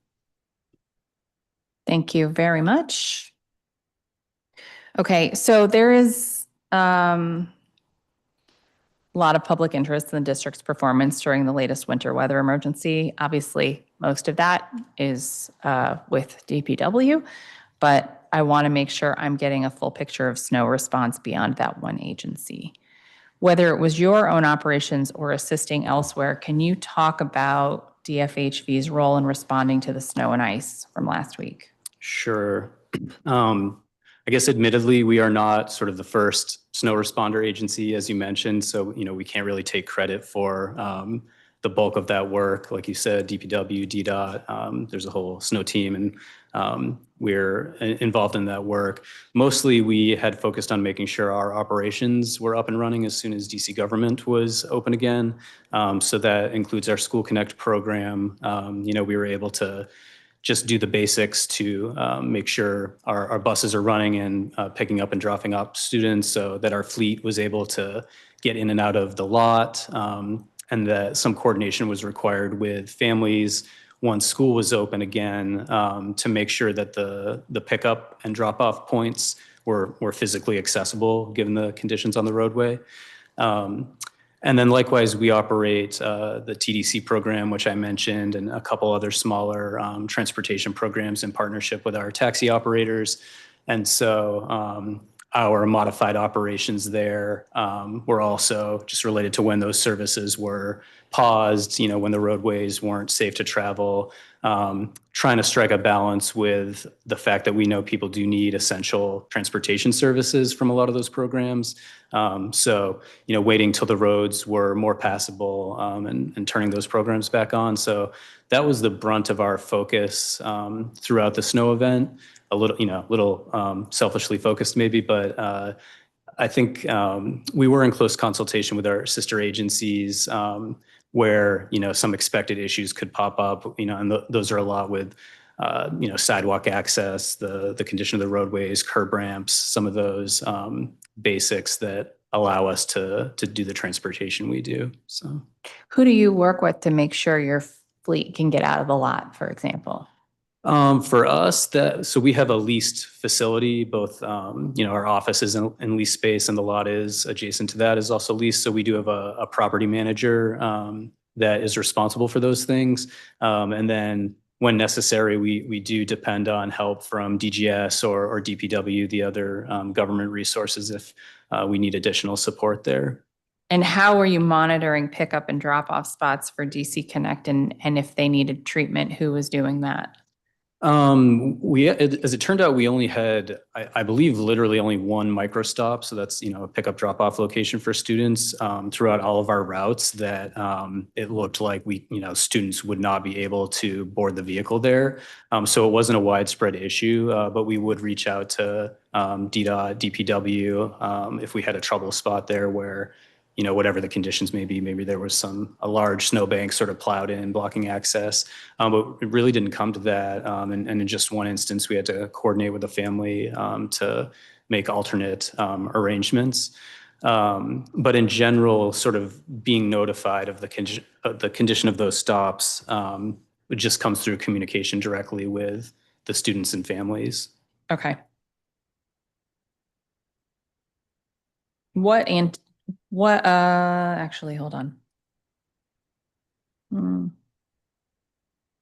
So how long did it take the VIO workforce to get fully back in the field? As soon as DC government was open, we had officers on duty. So those two officers I named, Benson and Lane, I believe, were the first two. Just want to confirm that. Yeah, and so they were on duty as soon as DC government was open again, with others following. So we were pretty much in general, we were able to follow the overall DC government operating status. What communications were you sending out to taxi operators last week? This is a great topic we could talk about a lot, I think. And it gets into the $15 fee that can be triggered during a snow event. And I think sort of what the rationale for that fee is, and when it's helping drivers and providing more transportation service to passengers, or where it could actually be a detriment. And so the main points to communicate with the taxi operators, who, that's the only group we regulate in this fashion, during a snow event, is related to that snow emergency fare, and then also the status of some of those programs I mentioned, which the taxi companies are grant recipients from us to operate those programs, so like Transport DC or Vets Rides. And that's sort of when we alert them that those programs are modified and turned off, given the conditions, and then turned back on. So most of our communication was sort of one way at first, announcing when the snow emergency fare would be activated.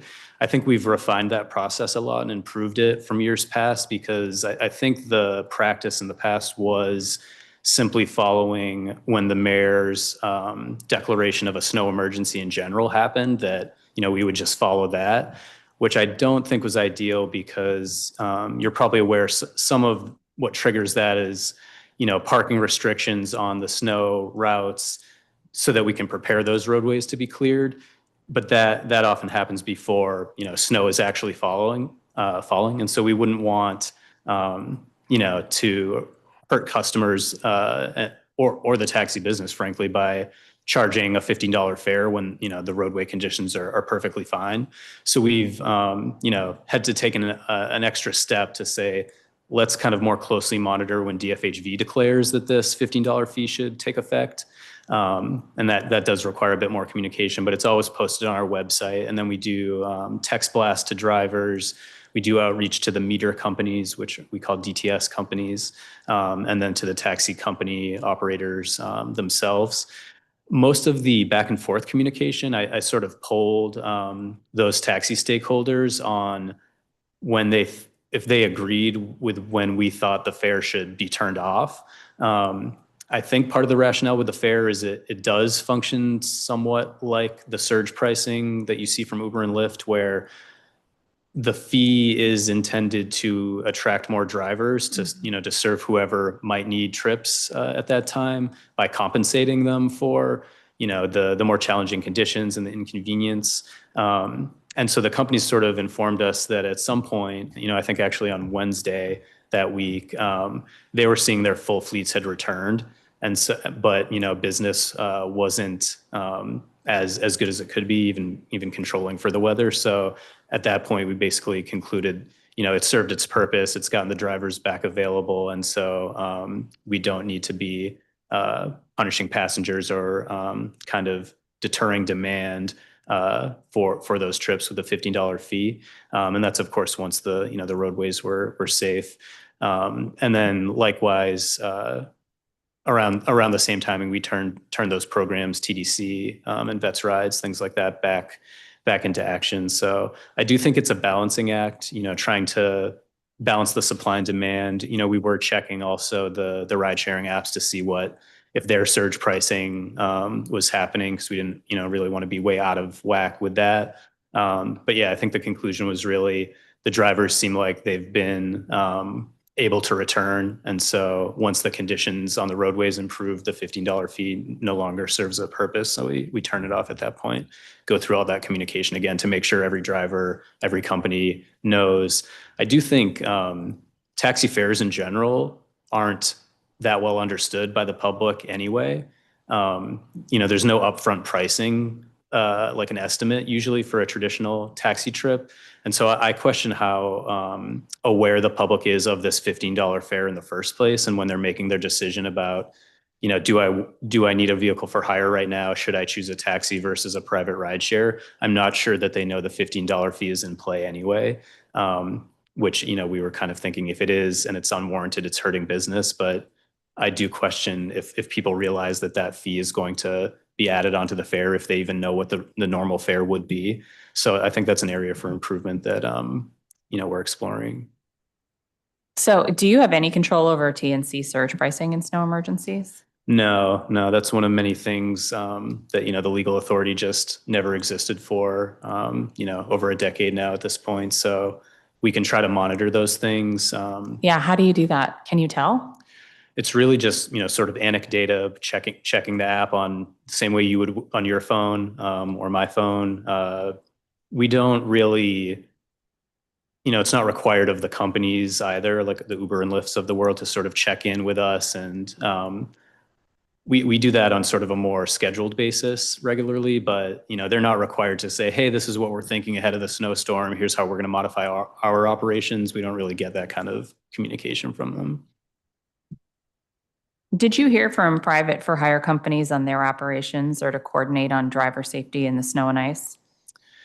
No, it's really not something that's happened now or in the past. I think especially, like we've been talking about with carriers for hire, we will be more involved in that space very soon, obviously. I definitely saw some people on motor driven cycles, AKA mopeds and bicycles, where I think it's even probably more of a pressing issue, how safety is factored in with those operations. And, we heard from a lot of stakeholders today, I think that they obviously have an economic incentive to earn the living that they need to, but we don't want to be endangering anyone and sort of luring them into unsafe operations. So yeah, presently we don't have any ability to say, hey, DoorDash or hey, Uber, like maybe pause, the way we do. And, again, it's a balancing act for everyone, but that's the things we weigh when we say, okay, I know somebody probably needs a transport DC trip right now, but it needs to be paused for safety at the moment. And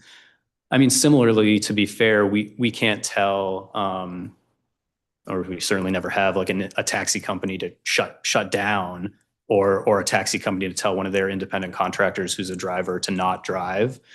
That's where the fee also comes in. Like if you're going to drive in this dangerous conditions or more challenging conditions, it might be hard to get to someone's pickup spot because of the snow. Like the $15 fee should compensate you for that. But we've never told taxi companies don't do business right now either.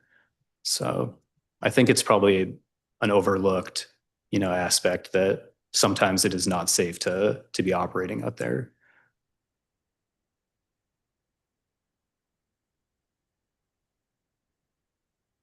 Can you tell if there was an increase in for hire involved crashes due to the road conditions?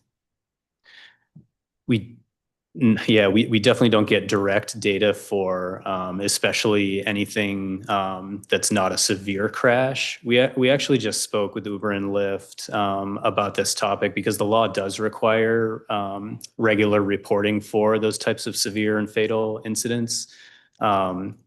I would say there's some blame on both sides, but we've not been receiving that data.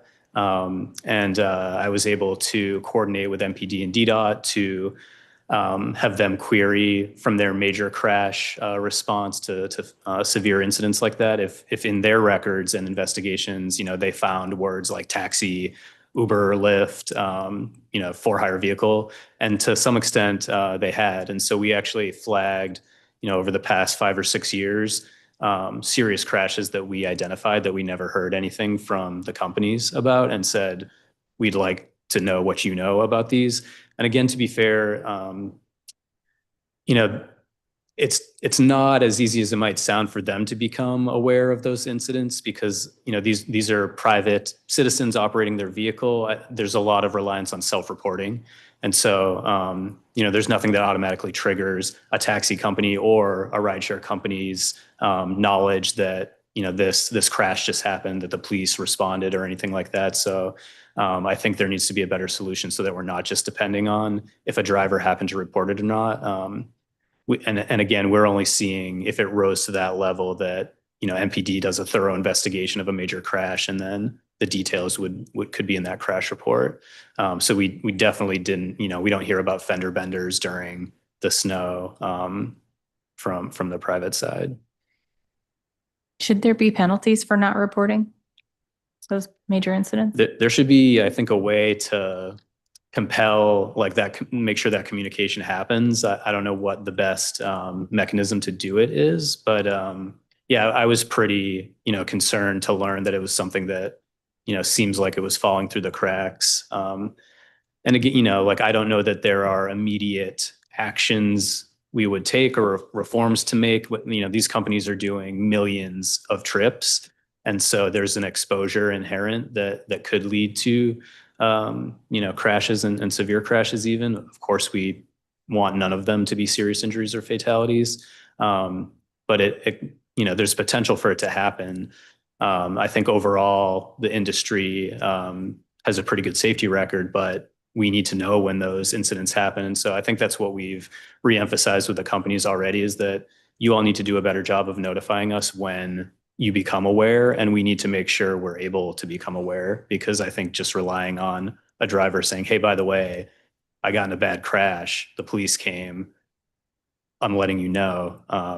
Like you said earlier, we don't know who any of those Uber and Lyft drivers are. We don't have vehicle information. We know a lot about our taxi drivers, but not the case on the private side. Okay, thank you. I want to talk a little bit about deferred maintenance, and I appreciate you being candid about this in your response, but I am concerned about the issues you noted.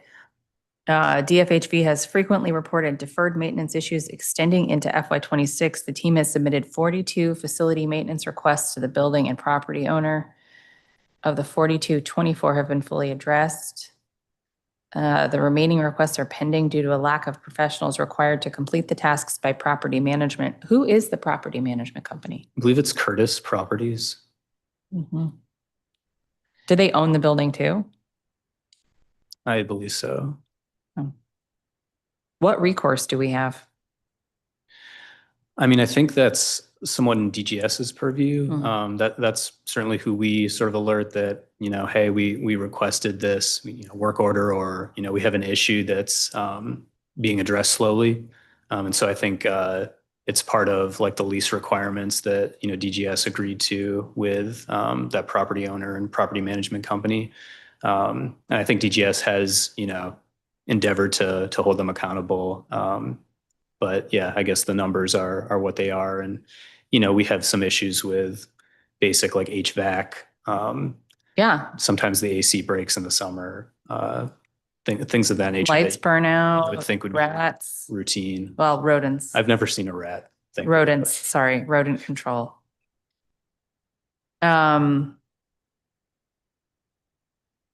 Okay, well, we can also follow up with DGS. Okay. Great. So tell us about operating a wave. What was the biggest surprise? Yeah, I've definitely learned a lot. We actually posted a video on social media, a little ride along today, I think. So I started with just regular taxi service. Maybe I'll back up for 1 second too. And just a lot of what I heard from, firsthand accounts from the first panel. I've wanted to do something like this for a while where I can get my own firsthand information. David Doe, our former director and now former commissioner in NYC, did the same in New York. So I got to give him credit. But it was very difficult to figure out how to avoid like ethical issues and conflict of interest. And in general, that's the reason why some of our staff who like have gone as close as they can to like signing up to be an Uber driver or something, like we can't really do that because of the appearance of conflict of interest, at least. And, even, if we're trying to like not accept payment or something, like those are the things we had to navigate for me to do taxi service. But I would love if there was a way, we didn't go too deeply into this, just assuming that it would be very difficult with Bega or anyone else. But it would be a great advantage, I think, for us to be able to have that firsthand experience where, whether I think I have a lot of willing staff outside of their normal tour of duty who would do an Uber trip or two or do a DoorDash trip to see what it was like. So that, that's the kind of thought process behind why I'm doing this. I've done it mostly at night just because that's when I'm available. Started with a regular taxi. And I think just that experience, I had to go through the Face ID process, like you heard from the taxi driver. So saw what the pain points are there. And then I've only worked with one of our taxi companies so far, but the goal is to go secret shop all of them so that I can kind of see that experience from the driver perspective too. And they played along very well. Only a couple of people at the company knew, so I was very much treated like a person off the street, which was interesting, but went well. And so, even in a regular taxi, I think a lot of the challenges of driving for hire were apparent early on. I heard the comment about the difficulty just simply stopping your vehicle and finding a legal place to do, whether that's loading and unloading a passenger or doing a delivery drop off. I think that's a big issue, we could talk about for a long time, and it really comes down to curbside management, which we do talk with DDOT a lot. And I think we all know how difficult it is to repurpose like long-term private parking for things like what we call PUDO, pick up drop off. But I really do think that's the direction we need to go, where there needs to be reliable, enforced, regular, dedicated space for these kinds of activities. I think the sort of use of the curbside is very much lopsided toward long-term personal vehicle parking, and we all know why. But if we need legal space for people to get to the curb, like often I hear concerns, and sometimes I think it's a little scapegoating, that it's the bus lanes, it's the bike lanes, it's bulb outs with flex posts. Like, pick an average street, the curbside's filled up with people's parked cars all day long. They could be metered spots, they might not be metered spots. So that's DDOT's lane. They're the experts in that. But when I was driving my taxi, I think the worst kept secret for hire passenger service is like most people do expect you to just stop in the travel lane and they're going to walk out and get in the car, whether that is safe to do or, exacerbates congestion when everyone in back of me is honking. And so like I got to experience the stress of that as a driver firsthand. And it's an even bigger issue, obviously, for someone with a mobility device. If you need a curb ramp, most of, this is not unique to DC, our vehicles, they're rear loading. Like, we have retrofitted minivans in the taxi fleet that have a ramp in the rear. And so to get, you can't even go directly from the curb to the side of the vehicle the way a bus stop might work. You pretty much have to go into the roadway. Maybe the vehicle pulled to the curb and found a parking space, or there was pickup drop off space. I think that's kind of a glossed over issue in the first place. So it is difficult to pick up and drop off passengers on any block. And then when I moved to the wheelchair service, all those things are just exacerbated.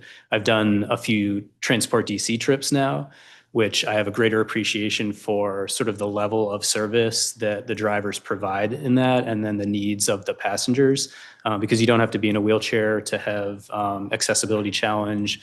You might have a mobility device, whether that's a walker or just a cane, or you simply can't walk several blocks to get into your vehicle. And so the drivers are expected. In some of my trips, I went inside of a retail business to help, hold someone's hand to get into the vehicle. The loading could have taken 10 minutes. And so hopefully there was a legal spot for you to leave your vehicle while you do that. And then on the other end of the trip, you may be escorting someone into their apartment building. So it's a higher call of service, and that's why I do describe it as public transportation than I picked up this person with a briefcase and whisked them off to the airport, and they wanted to go fast. That's sort of a different thing that maybe any driver signed up to do than we're asking more of those drivers for a program like TDC, and especially the wheelchair service. The training for securement was thorough. We have some online training that you're required to do through the agency, but then when you go drive for a company, they have training they'll require you to do as well. And so I think if I were doing it every day, I would have it down pat, but it's definitely a lot of information to take in. And I learned so much, like wheelchairs are not standardized in terms of how, like where their anchor points are and how they connect with the securement system in the vehicle. The vehicle has varying types of securement systems that sort of meet, like, I'm sure like a federal specification, but they're different. It's just not standardized. So if you're renting a vehicle, you might have a different, set of tools to work with basically from week to week. So yeah, it's difficult. I think it requires more commitment from the drivers. I'm thankful that we do have willing drivers, but I guess this kind of connects with our wave pilots and all our struggles trying to attract more drivers into that business. Is that it is more complex, as I said in my opening, than your average taxi trip. So that's mostly what I've learned. Some taxi drivers are interested in street hails and, looking for trips from Union Station to an airport or a taxi stand outside of a hotel. They don't want to do dispatch at all. And that's just sort of what they have been used to. And that's how they approach driving. So that's what we're up against, is sort of luring those people. Hey, you should be on dispatch, and would you like to drive a wheelchair vehicle on top of that? We've tried to design incentives to make that as painless as possible. We'll cover the dispatch fee for you. If you have a wheelchair vehicle and you own it yourself, we can pay for maintenance issues that might be keeping you off the road. So that's a lot of what we've been doing in the pilots. And yeah, I guess I just have a more clear picture of why it's so hard to change their behavior and make it worthwhile for them. Excellent. What about the licensing process for becoming a taxi driver? Do you think there's any burdensome parts there that we could scale back or eliminate? Yeah, it's another interesting topic, and we have improved working within the existing regulatory framework and legal framework, making it more online, speeding up the background check process. A lot of the longtime drivers actually prefer the in-person element of it. And so I think they're actually more comfortable with that. So, but that's not necessarily what's adding, time to the process. I think it is just the higher level of requirements, like an FBI background check versus, what a rideshare company they're using, like a third party sort of lower bar, right from your phone, take a picture of your license process. But yeah, that's really because there are two different standards for that requirement. And I think that's what most of the length in the Face ID process and vehicle registration process as well. You have to do both sides as a taxi driver, unless you're renting a vehicle from a company. Most of our drivers own their vehicles though, so they have what we have called a one-stop form. That's the vehicle registration, where we're trying to eliminate interacting with unnecessary agencies, but it's basically DMV and us that, you have to go through the vehicle registration process. Again, assuming your vehicle is already registered. If you're an Uber driver, you don't have to do anything in addition to that. The interesting part, I think, is that I have heard from some voices in the taxi community that there are benefits to that higher level of vetting, and that customers have more confidence, and that's an advantage to the drivers and the companies. But we do know it's a more painful process for the drivers. We've done things like letting them do a 2-year registration instead of a 1-year registration, and lowering the fees and the costs. I don't know, again, that the average passenger knows that a taxi driver does an FBI background check, but an Uber driver doesn't. So I'm not sure how much that is or isn't benefiting. Yeah, I mean, is the FBI background check overkill, or do you think the Uber background check is too lenient? It's probably somewhere in the middle. Yeah. Yeah, I mean, and again, we have a complaints process. So if you did have an issue with either kind of driver, we would hopefully become aware of that. Yeah, I think that's a good question that, could require further research. But to me, like we heard one of the drivers say, we're doing the same thing. So why are there two separate standards? I mean, that's the glaring thing to Right. me is like, well, one of these is wrong because Right. So, we don't want to go with the lowest common denominator, Yeah. but like a lot of people use third-party background checks for Yep. Girl Scout leaders. Yep. Right? We're not going through the FBI.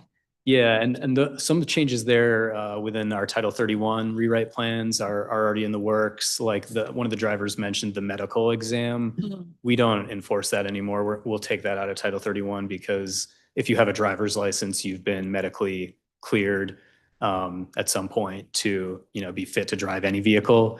And so again, I think some of the older drivers, we can communicate better about this, that they think that is still a requirement, but it's not one we implement. All right. Now you gave us written answers to this, but for the public, can you talk about how the Wave Pilot Initiative evolved since it was first launched? And what's the difference between Wave 2.0 and Wave 3.0? Yeah, and apologies for all the iterations, like we're launching software here or Fine to iterate as Yeah. long as it's progress. phone updates or something. But yeah, we are on what we call 3.0, mostly internally. To cut to the chase, I think we've sort of evolved from focusing almost exclusively on trying to change driver behavior with like monetary incentives, like, we will pay you to be on duty when you otherwise wouldn't be, or we will pay you for trips you complete, to really trying to focus heavily on recruitment, because we know that's just something that companies need help with. To just find new drivers is probably even more important than moving existing drivers into Wave service. And then also more on the vehicle, help with the financial costs of vehicles, whether that's maintenance or even perhaps purchasing new vehicles to make sure they're active in the fleet. That's the short version. And there's all kinds of sort of dynamics at play. That might not sound like an epiphany, but it's difficult to given sort of the conditions we have in the industry and like the realities that the drivers, like I said, they often own their own vehicles anyway. Yeah. They've made a calculation around like how this is economical for them. Mhm. It's hard to tell, a 60-year-old driver who has a 10-year-old vehicle that they're hoping to get more years out of. Why don't you not drive that vehicle you bought and invested in and do this service that's at a different time of day than you prefer and is more complex? It'll require you to be on dispatch. You have to learn some new things to be able to do this. So there's a lot that goes into their behavior. But yeah, what we really learned, I think, is what we found in other cities, at least on the incentives for drivers. That's not going to cut it here. We've talked about before that we lack centralized dispatch. That's something else that I think is fundamental. That, I talked to a taxi company yesterday that was concerned about our new method of calculating which vehicles they get credit for in the Wave calculation. Because we added the requirement that you need to do at least one trip a quarter for a person in a wheelchair for us to give you credit for. We're not going to give you credit for a vehicle that's just sitting there doing nothing. And they were concerned about that because they don't have a dispatch system to begin with. So that sort of precludes them from participating in TDC, because to get that grant, you would need to be able to dispatch these trips. And they say they can't really afford it, and their drivers don't do dispatch anyway. So that's where those are some of the constraints we're working with, and the centralized dispatch, where many other cities contract for that sort of thing. It works much better because it pools all of the available vehicles into one. You can do it fairly so that there are no competitive concerns from the companies. That's what we think would work, and what I hear from some of the companies as well is like, well, I can't run my own dispatch system. So how am I supposed to find? Because as you know, most wheelchair passengers are not hoping a taxi drives by so they can street hail it. You know, they Right. want to be able to request a trip. Some of that is happening. I mean, maybe I'll stop rambling, but you know, through the apps and the e-hailing that we talked about earlier, that's one way. But yeah, some of these smaller taxi companies that we do want the waive requirement to apply to, and we want the passengers getting the benefit of those vehicles, they're hindered without having a way for passengers to request those vehicles. So centralized dispatch solves a lot of that. So your pre-hearing responses indicate the current wave pilot only plans to use $90,000 of the 500 per year that's allocated. Is that correct? I believe it's actually for 2.0, that is what we spent. Okay. We should spend the full 500 for this 3.0. You know, and we've been trying to be thoughtful about this. We don't want to just spend money to make it look like we spent all the money. But because we have more of a focus with the vehicle maintenance and perhaps purchases, that's kind of our fail-safe, that if we didn't attract enough drivers to pay out enough incentives, we can put the money to good use that way.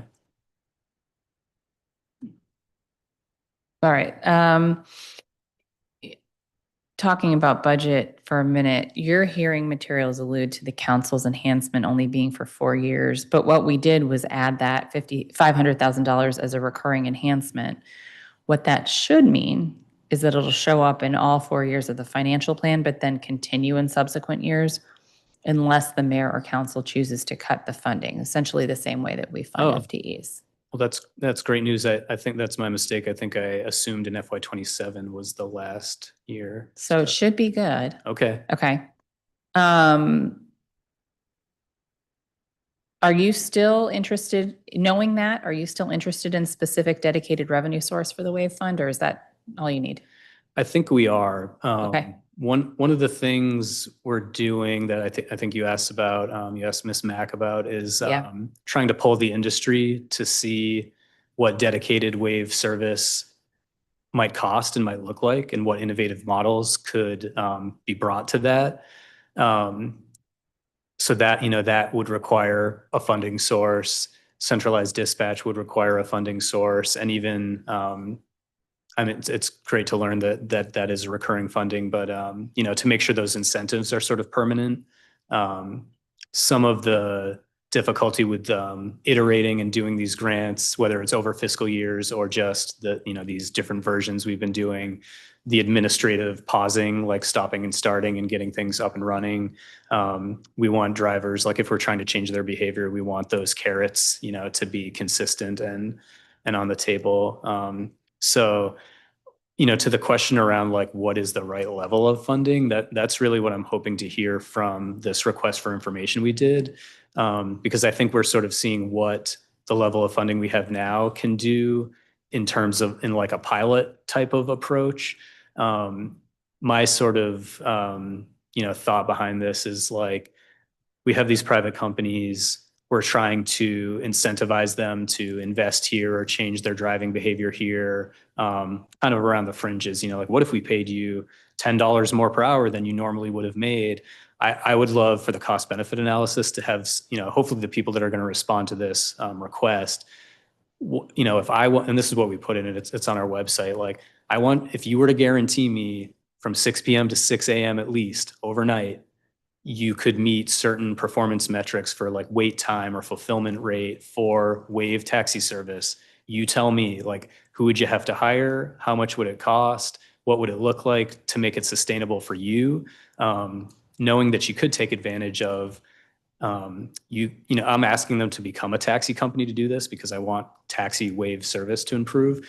But as you heard, all these lines are somewhat blurred, and you know, some of our taxi companies can operate as like a TNC for all intents and purposes. So all of the business is available to them. So that's what I'm asking is, knowing you could take advantage of this and do something innovative, what would it look like? Because I want to compare, like, if we just paid for what I think is this public transportation, how would that stack up with what we've allocated, and trying to sort of change behavior instead of just saying, this is a service, let's provide it and see what it costs.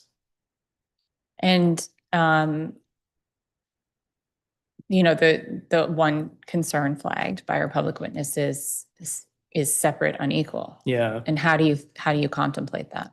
Yeah, I mean, that definitely hits home. That's why I'm hoping, we even thought about maybe the same thing, I guess, where I don't think we could require a taxi company to only serve people in wheelchairs anyway. Because I was thinking that if this was successful, I would want to make sure that it served the intended audience and not like, hey, at 3 a.m., the easiest way to get a taxi is now this new, specialized WAV service, but like whatever, I'm trying to improve there, not have someone who doesn't need that service get an easier trip home from the bar. Right. Right. So I actually feel like we're required to not segregate or separate it. But that is a really good point to keep front of mind, that, we don't want this to be inferior.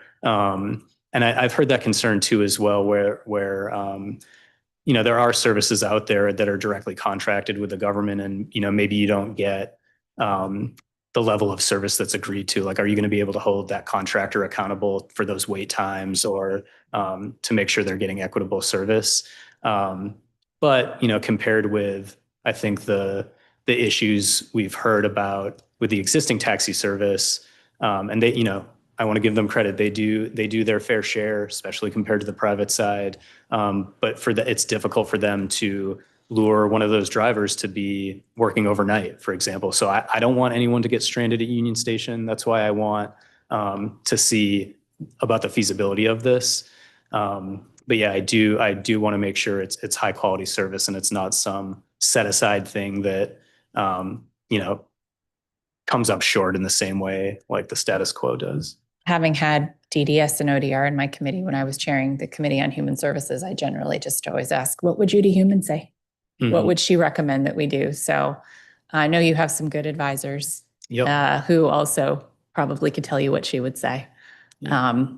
So thank you for keeping all that in mind as you try to improve the program. Do you have an idea of why the total transport DC rides went down between FY24 and 25, even though the number of eligible riders went up? Yeah, it's complicated. I think in general, there are probably many more eligible riders that use Metro Access, which qualifies you for TDC in the first place. So there's many more people in the Metro Access universe than use TDC in the first place. TDC trips can only be within the district for district residents. So there are reasons why you might choose one or the other. But so I think there's a separation there, where if Metro's numbers are fluctuating, they might not be directly correlated to who uses TDC. There's some simple things, just like weather, that can be random. When the weather's nice, we see more ridership, and when it's not, we see less. So those factors are always at play. And then I think too, when you're thinking about like the choices a passenger has, that when you qualify for both, Metro is always tinkering as well. So at the moment, I believe transport DC trips are more expensive per trip than some of Ability's rides or other things Metro Access offers. But then there are differences too, like ours is more on demand. Most of the Metro Access, you sort of pre-book further in advance, probably for like an appointment. So there's all kinds of reasons why somebody might choose one over the other. But I think we haven't really read too heavily into like, kind of the peaks and valleys, because that just kind of happens over the years. It does look like there were a lot more unfulfilled and canceled rides in FY25. Did you observe that? Yeah, I think I noticed that. I could point out too that I think Metro Access ridership also followed a similar trend. Okay. Like eligibility might have increased, but actual ridership I think was more on par with TDC. Yeah, when we were thinking about this earlier, staff reminded me that I think cancellations are sort of hard to explain the trends in, because it's kind of a more common in this type of service than maybe other forms of for-hire service, where I think people sometimes cast a wide net and see, will Metro Access be able to take this trip, or did it turn out on the day of actually I booked both, and I don't need this one now. So And then sometimes the option, like some of those programs are non-emergency medical transportation. Like we're sort of trying to steer somebody who actually called 911 and we're saying, hey, you don't need 911. This program is going to find you a vehicle for hire to take you to, instead of the ER, to this health facility that's not the ER. And sometimes that passenger says, no, that's not what I wanted. Even though that's what like a medical professional recommends. And so some of the cancellations come from situations like that where once they were told what the trip would look like, they opted out. Okay, makes sense. Okay, time for the implementation of the carrier for hire law. Okay. Okay. Your testimony notes that you plan to publish the carrier for hire rulemaking this month. Any last minute holdups you still need to work out? No, like I said, we were thorough with it. So I wish we could have gotten to our draft sooner. But we stay busy. So yeah, I think we did a really inclusive process. Some of the timeline really was pretty extensive conversations with the operators. Like we did contact every existing company that's out there that we know of to, test ideas with. And so it is out of our agency now and in the EOM review process, Executive Office of the Mayor. So I think we should be in a good place with the first proposed draft regulations, and we'll be interested to hear the public comment on that, whether it's from the industry or others. A lot of what I heard, now in this panel around ideas for requirements or things that should be prohibited weren't necessarily contemplated either in the law or the regulations, obviously. But I think we focused on the fundamentals that we need. And I'm excited to have, much better oversight at the company level. Like I heard a lot about what the drivers were saying, the challenges they have and sort of what makes it hard for them.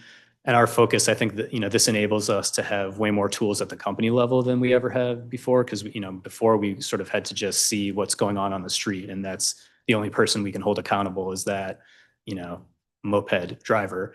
That's not where we want to have to focus anyway. And so we want the companies to be sort of self-enforcing and making sure problems aren't happening and chronic things are being addressed. So we have already established the registration process, like the technology behind that's ready to go. That'll really be the big, I think, game changer that, like you said, like today, other than getting a business license, those companies don't have to verify things with an agency that's really focused on their operations. So yeah, I think hopefully the comment period, won't necessitate substantive change to the rules, and we can get to a final rulemaking and give the companies time to comply with those requirements. And I don't think they're overly, burdensome. We did talk a lot about trade dress, but it's not rocket science. It's not hard. It's a logo, whether that is on the vehicle like everyone's used to already, or, for people on foot, or, whatever, different types of vehicles. Like we know they have some, like a backpack or some equipment usually that could easily have the trade dress or even Jackets, hats. a vest, right? Like there are ways to solve this that'll work for everyone. So we think that's an important requirement. Like the lowest budget solution of the entire that shouldn't be a situation. sticking point. Okay, at this rate, when do you think we'll have a final rulemaking? I'm blanking on the month. I think through February, the public comment is going to start. So I think we'll try to move swiftly once we receive all that feedback. And, March, April, I feel like we could be looking at a publication of final rules. So, then we said we would, try to be fair and give a few months for the companies to, comply with all that and start the registration process. But they've been involved in the drafting? Yep. Okay. What's the trickiest component to figure out? What was the hardest part? Like I said, I think we had the most conversation about trade dress for whatever reason. I don't think that's the most complicated thing. Some of the other questions I think I haven't heard as much from the companies, but other stakeholders like yourself, like what about vehicles that are sort of new territory for us, like the aren't required to have a vehicle registration and like tags or a license plate or whatever you want to call it. That's some of the new territory. The registration process, I hope, is straightforward, and some of the companies who are like an Uber who does both, they're familiar with that process anyway at the company level. I do think for some of those vehicles, in some ways it's new, but in some ways it's not, because we already encounter vehicles that if they are required to be registered, sometimes they're not. And so in any of those situations, it really comes down to an officer trying to get cooperation from the human operator on a moped or on in a vehicle like a car even. And so if they're not if it's difficult to issue a citation that connects to the vehicle because it doesn't have the tags it should, or it's not even required to have tags, they kind of depend on like, well, I need to issue you some kind of citation. They might have to identify themselves. And when we encounter that situation now, if there's not cooperation and it needs to escalate, we can rely on MPD for that basically. So that's never what we're aiming to do. And something that we don't have. We're doing civil violations here. Like we don't have arrest powers or anything like that anyway. But I think, to me, short of anything else, that's kind of what, if we happen to ride upon a motorized bicycle, which does not require, like a license plate, it would be the same sort of scenario where if we couldn't do the enforcement we need to for whatever reason, we could request help from another agency. Right on. Okay. What do you think of Mr. Wilkins' suggestion about requiring a shelf or delivery concierge in larger buildings? And would that be in the purview of your rulemaking? It's not in our draft. I do think it's interesting, but maybe that reminds me of like building code requirements and, things I've seen with, like bicycle parking, for example, and like green building codes. I don't know that it's in our lane to sort of compel like a private building that, you need to do this. But I think at the same time, we've seen in adjacent industries, like you may have picked up an Amazon package from a locker outside. I feel like Home Depot or the Giant has one, like that. This happens. Corner store. 7-Elevens have them Yeah. sometimes. So that, like that's certainly feasible from that perspective. I think if it were, outside the front door type of thing, that might get into like a DDOT public space issue and making sure like we keep an accessible sidewalk. But it does sound like there's a solution somewhere in there that is more fair to the customers and the workers, because it is difficult to make those drop-offs. I'm sure, again, another reason why we'd love to test that kind of stuff firsthand. Otherwise, we use anecdotal data. I think there's an Instagram account called Biking in DC that has 1.5 million followers, I think, and he's a very charismatic bicycle worker for DoorDash and other apps like that, I think. And I've seen from those videos the same issues that I heard here today, where I was banned from this building for, I don't know why, but I need to make a delivery here and I can't even enter it. So I do think there's a lot of tension on that piece of carrier for hire service. So I would like to help solve those problems. Has AOBA ever been at the table with rulemaking? We may have, missed an opportunity there, because something we could do in the future. There's a comment period. Yeah. The opportunity's not lost. Yeah, true. So again, why we try not to rush it along. But there is still time. So yeah, but your agency is good at innovating even without laws or regs. So maybe it's as this is being implemented, maybe it's a conversation about some new pilots. Yeah. Like sponsoring lockers or something. Yeah. It reminds me of some of what DDOT has done with delivery vehicles, often the carriers for hire, but with the removable batteries and like charging stations in public space, like similar sort of niche we could help with, I feel like. So. All right. Well, now it's your territory. So okay. What we heard about public witnesses' experience reporting issues to companies is also concerning. Do you have any thoughts on how the agency can address that? Can you repeat that? Yeah, the issues with reporting issues, sorry, the concerns about reporting issues to companies as a driver. And that just don't. It doesn't, it's a black hole. Like Mhm. there's no support or recourse for the drivers. Yeah, I mean, I wish it was an area like we were more plugged into as well. Again, it's just not part of the legal requirement. It's something we could definitely bring up in our quarterly conversations we have with most of, well, right now we're talking about the passenger service companies, but something I would definitely want to also institute with the carriers for hire. But yeah, we know so little about who their drivers are and what vehicles. We get just much more aggregate data on how many trips from what zip codes. And so we could probably remind some of those drivers that we're a resource as well. Like we have our complaints process that we can take to the company and say, this is a complaint about a complaint, that's something like somebody Yeah. is telling me your large company like hasn't gotten to yet, I assume. But yeah, I think we could do more to amplify that. But yeah, it's just really, it's kind of in stark opposition to what I know.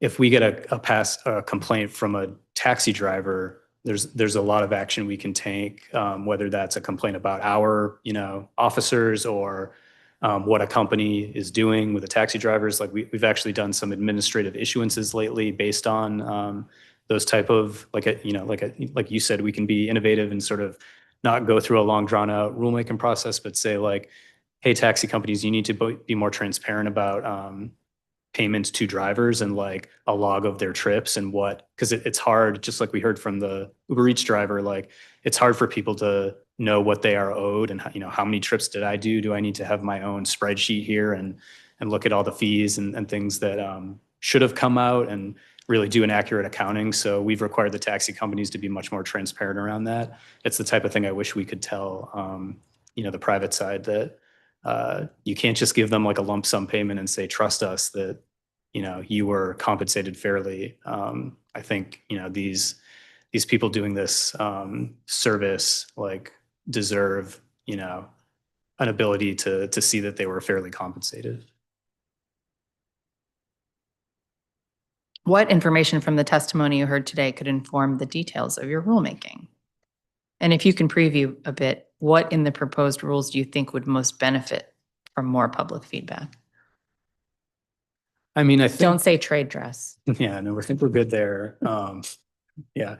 But yeah, I think just, a lot of these issues that speak to like the labor concerns just feel like they're out of the scope now and out of the purview. And so I think collectively, if we can move those things in scope, like I heard a lot about the waiting time, for example, like we're not able to tell any of these companies what the rates they charge the driver or the customer are. Yeah, it's another kind of imbalance, like the taxi driver here pointed out that DC government regulates what the taxi fare is. Like we just don't do that for the private side of things, and that'll be the same with a DoorDash or a Grubhub or an Instacart. And so I think it's even further down in the weeds. Like, well, what about the fact that no fault of my own, I had to wait this many minutes on this end of the trip and this many minutes on this end? Is the driver compensated for that time?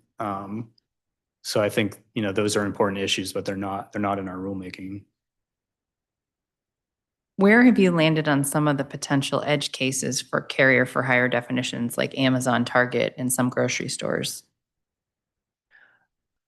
I might be unable to articulate it well, but I think I know this was a long conversation. We sort of think like took the right scope and included the proper companies. I'm blanking a little bit on like the most pertinent like dividing lines between what triggers your inclusion under this sort of paradigm and what doesn't. But obviously we're not talking about like the FedExes and the UPSs of the world. But yeah, the edge case is a good term. There are some almost gray areas maybe. Like I feel like one example was when like Target uses this third party to do basically like carry for hire stuff, but it's not Target, but they're Or Safeway grocery delivery has their own delivery people, but they also contract out. Mhm. right? Like the guy who brought my groceries during the snowstorm was in his own car, Yeah. right? Yeah, so I mean, those are things I think if we aimed in the wrong place or there's something we didn't consider, the public comment process should be like, hey, like, Yeah. it sounds like you're including me and you shouldn't. Like, we'll definitely look out for that.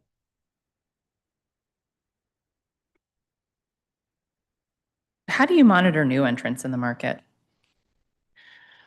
We definitely do it the old fashioned way, which is just, like using our eyes and ears. Twitter. Yeah, I mean, yeah, the same way you might find out about or see it on the street. It definitely helps to have our team of officers out there seeing like, hey, it looks like somebody's doing this activity that I've never heard of or looks new. So, if they're doing promotional stuff, like we'll see it too. We do have some companies that thankfully come to us for permission, not forgiveness.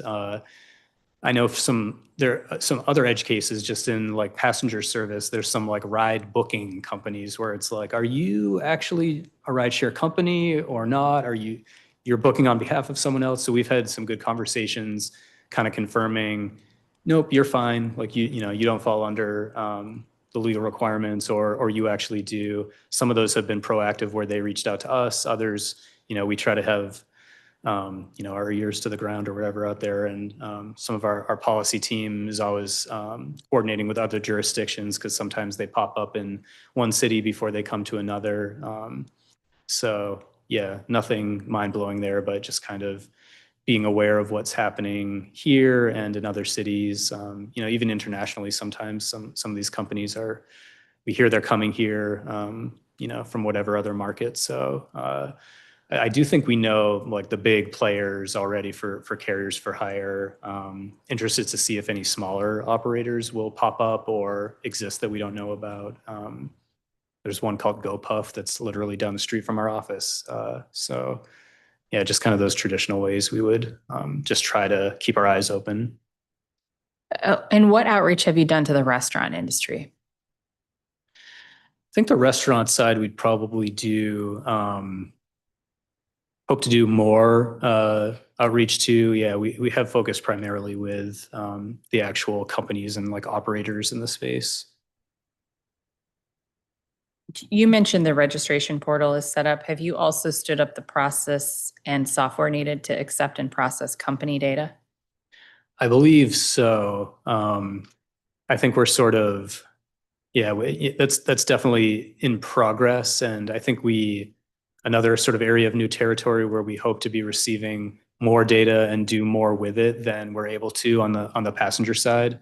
Because that was, we do have the legal authority to do that. So I think it's one of those, we don't know what we don't know yet, and we'll see like all the useful applications of that data, certainly in partnership, like we were talking about these curbside issues. I think we'll be able to supply DDOT with a lot more information to figure out how to make this work well when we receive that data. So yeah, we are developing that infrastructure.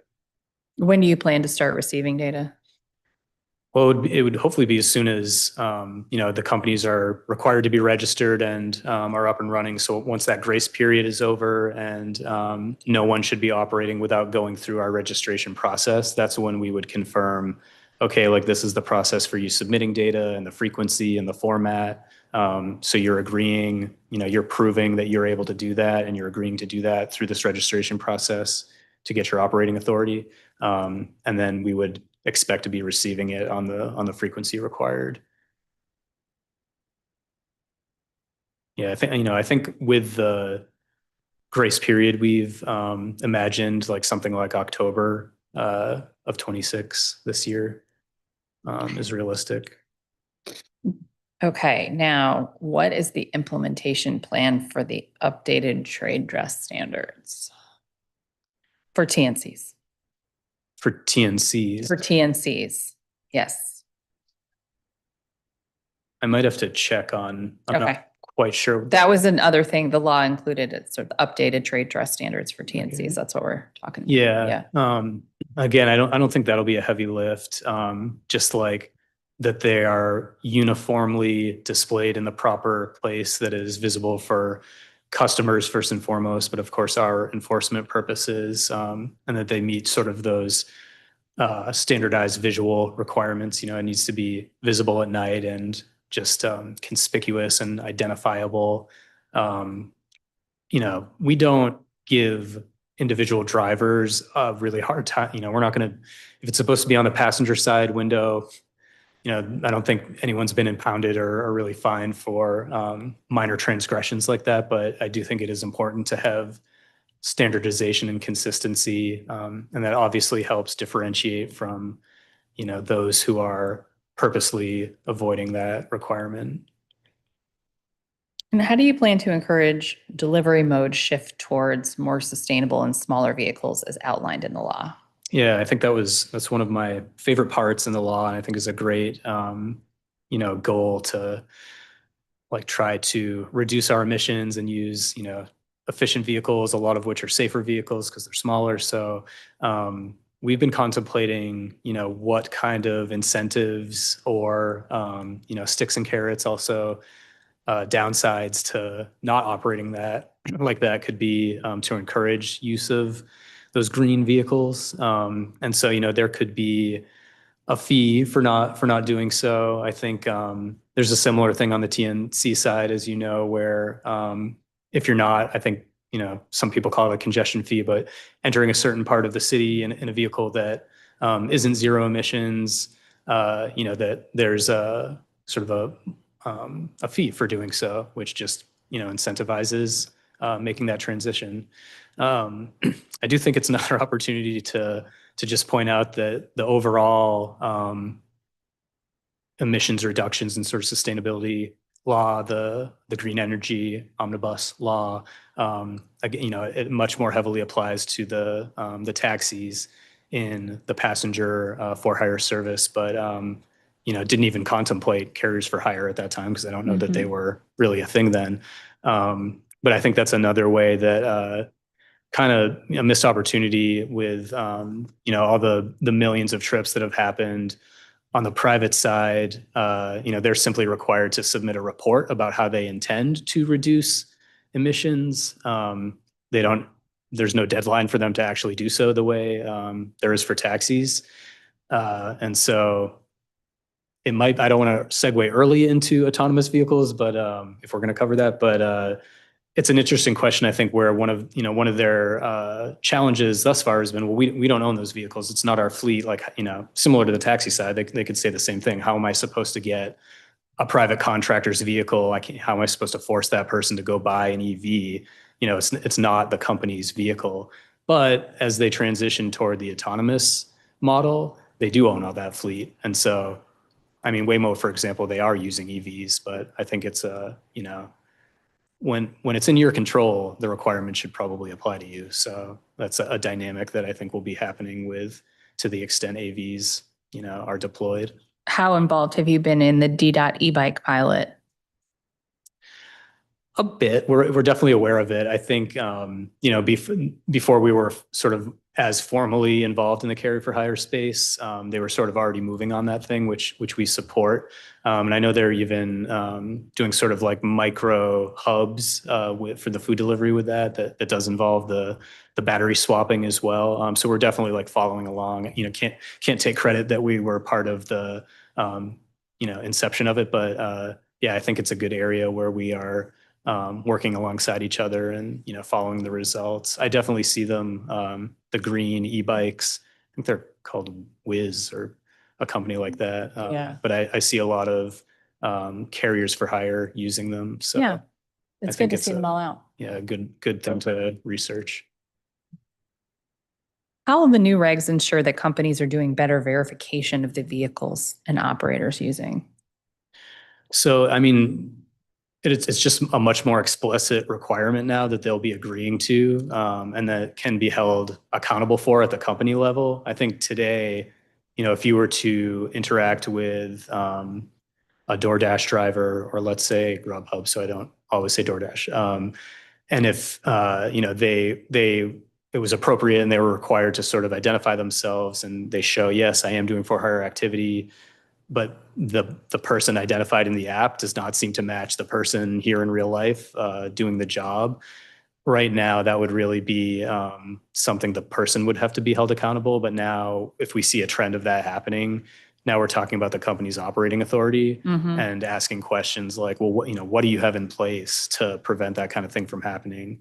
I'm not the business person or the technology expert, but I know a lot of these companies have used technology to prove when I end my shared scooter ride, I can upload a photo that it is parked safely and, legally. And I would think that there's something similar you could do when somebody logs into the app to say like, yes, this looks like the person you say you are, that you're going to be delivering the food that, the background check we did, or however the people are vetted, they need to be able to verify that somebody didn't just share their phone with someone else and now a complete stranger is doing the deliveries. I think the technology exists to do that without invading anyone's privacy or whatever somebody agreed to in the user agreement. I think there's a solution there. So, but where we see issues with that, now we sort of have the company to hold accountable instead of doing it a one-off basis when we notice it in the street. Are current agency resources adequate to achieve everything established in the carrier for hire law? Yeah, I don't have any concerns with budget on carrier for hire. Right now, you have the For Hire Vehicle Advisory Council as well as the Accessibility Advisory Council. Would you benefit from an advisory body on carriers for hire, or could those existing councils serve that purpose? I think we need to work harder to fill all the vacancies on those councils, and that should, I'm planning on reaching out to some of the people who testified today about who are carriers for hire, because I think that, that structure is already there for them. Yeah, we have the For Hire Vehicle Advisory Council, which really took the place of the Taxi Cab Commission, like the actual commission part, which is much more of like an advisory role now. But we don't see, probably because of that, we don't see the participation that we used to. We have a few vacancies there, but I think I've had longstanding, like it's harder to get a taxi driver or a Lyft driver, which there are slots for those. And then similarly, we have the Accessibility Advisories Council. So I caution on creating another one just because even we interact with Kelly's a representative of the MAC, the Multimodal Accessibility Council, which does transportation, all through DC, versus DFHV's Accessibility Advisory Council, AAC. She's already kind of doing double duty there. And we've even contemplated like merging some of those because we present to the MAC as often as we do the AAC. And I don't want, people having to go to infinite meetings to participate. So yeah, I think we can do a good job of making sure carriers for hire are represented in the For Hire Vehicle Advisory Council, which they are now. In addition to the sort of existing representatives we need to have on that council. I mean, we do get a lot of good feedback on all these issues through that venue. So Great.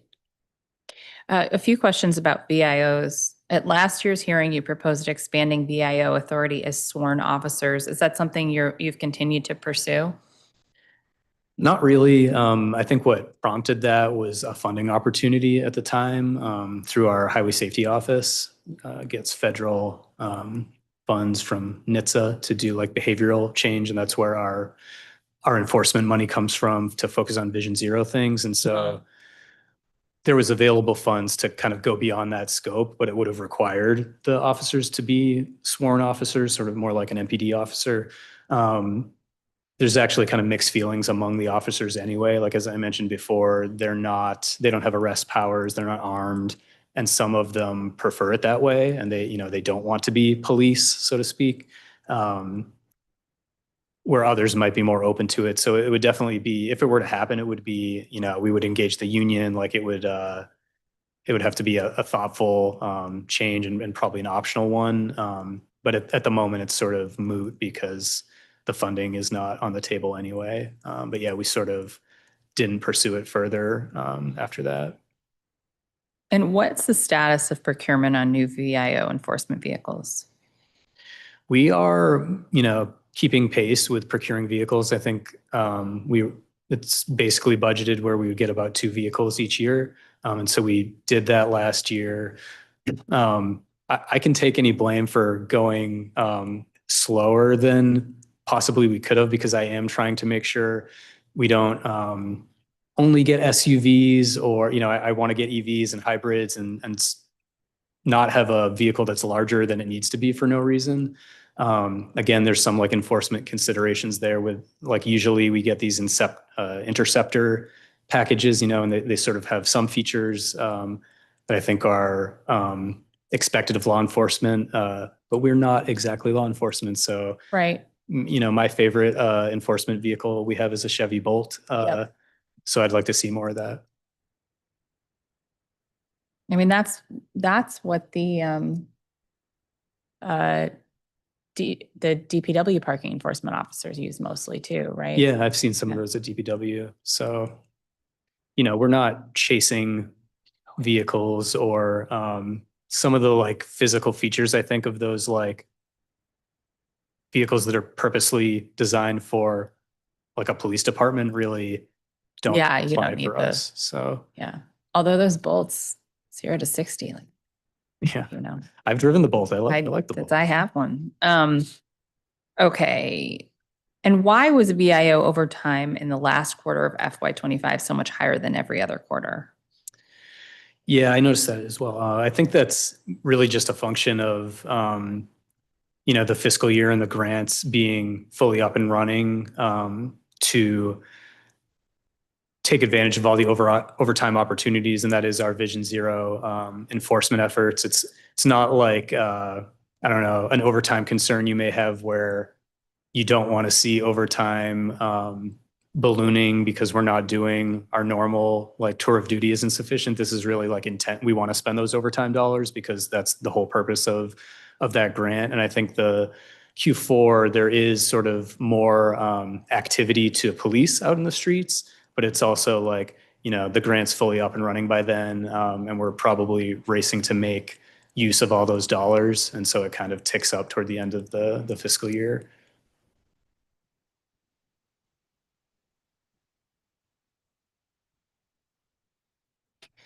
That kind of raises a concern for me about the consistency of our Vision Zero enforcement efforts, because if you're going from 200 hours in Q1 to 2,000 hours in Q4, like, there has to be a better way to.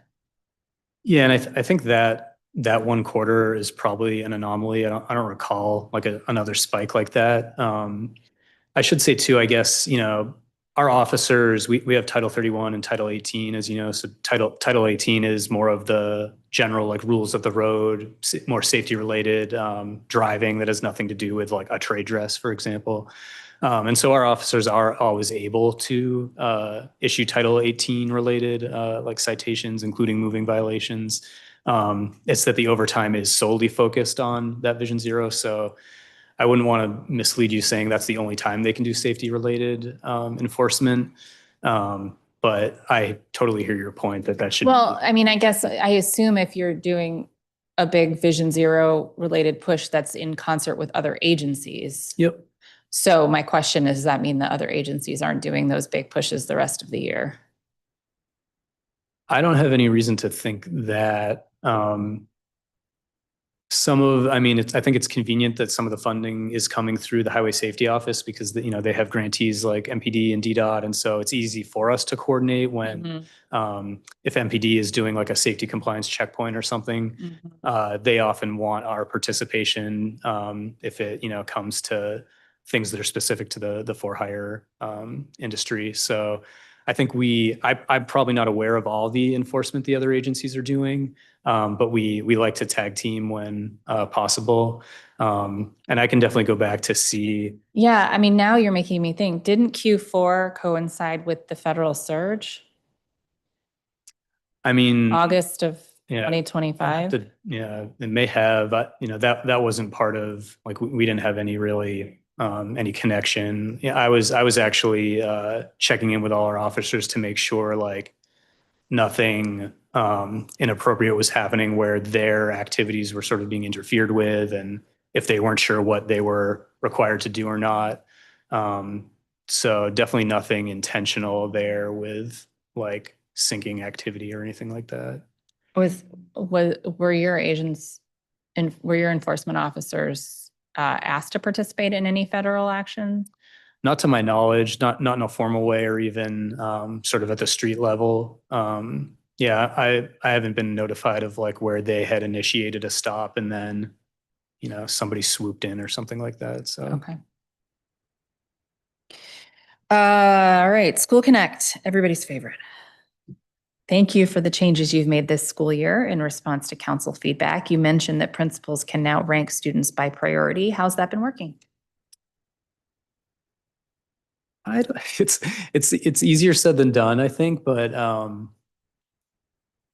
it had an impact for sure. I think the schools that participated in it appreciated it. One of the difficulties is not every school responded. Mm-hmm.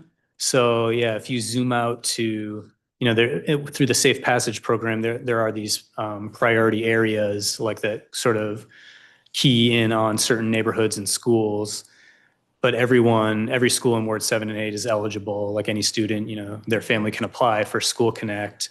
So those were like the existing sort of filters and layers of like how we could try to prioritize students. So my point is not every one of those schools responded when we asked for rankings. So I think there was a slight bias toward the schools that did say, here's my students. And then I think in this first year, we didn't say, we're thinking about capping the number of recommendations because we didn't say only give us 10. We said, rank the students who you think need this program. And so some schools gave us a long list. And we tried to use those recommendations. We said, we're relying on your, expertise. So we will try to route those students.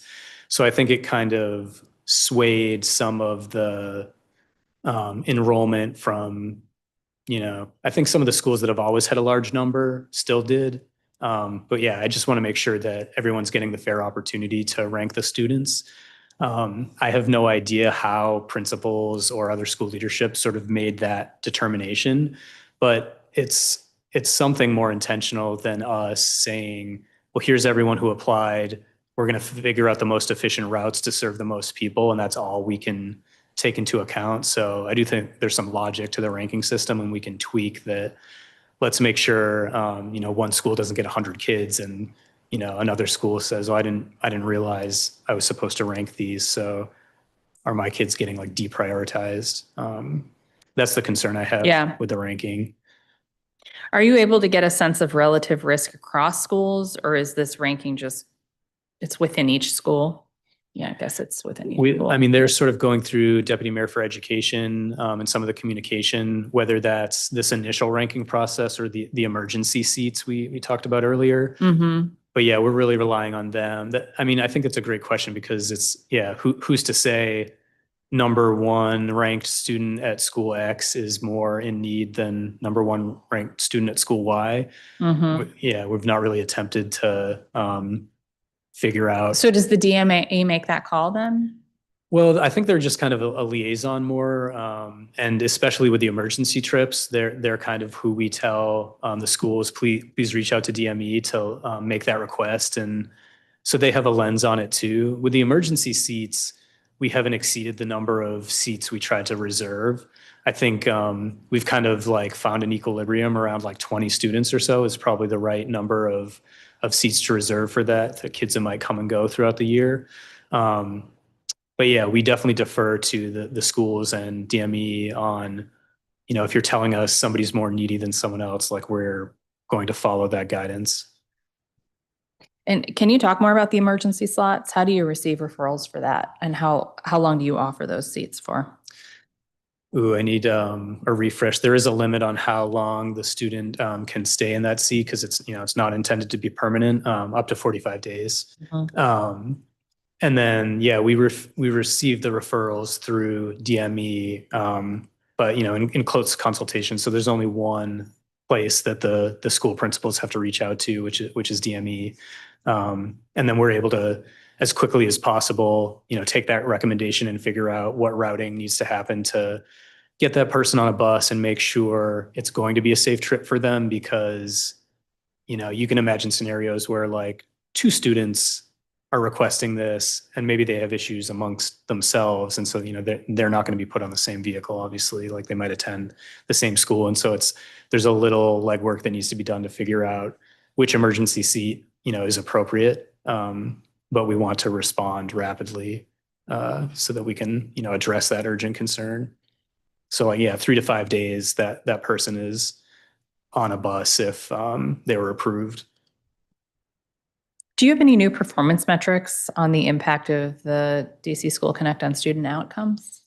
Yeah, one thing, I think we somewhat measured this before, but it's definitely explicit and it is a KPI, just on time school arrival. Mhm. So we're keeping a super close eye on that because that's obviously very much part of attendance.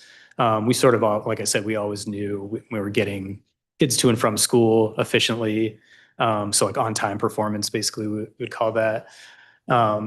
That's probably the newest formal thing we're tracking. Of course, the safety aspect is what we're fully focused on all the time and have continued, I think, a perfect record really with no, incidents of violence or anything like that on board. The vehicles are really on the trip to and from school. So from the micro stop to the door of the school, it's been successful in that way.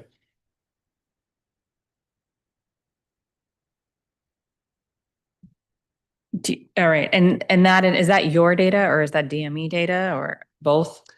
It's ours because yeah, we have the technology on the vehicles and just communication with the drivers to know when they picked up. There's even some ability for the parents, like through an app to see, yes, my child was picked up from the microstop if they're not there with them and when they've arrived at school. So we can see all that data.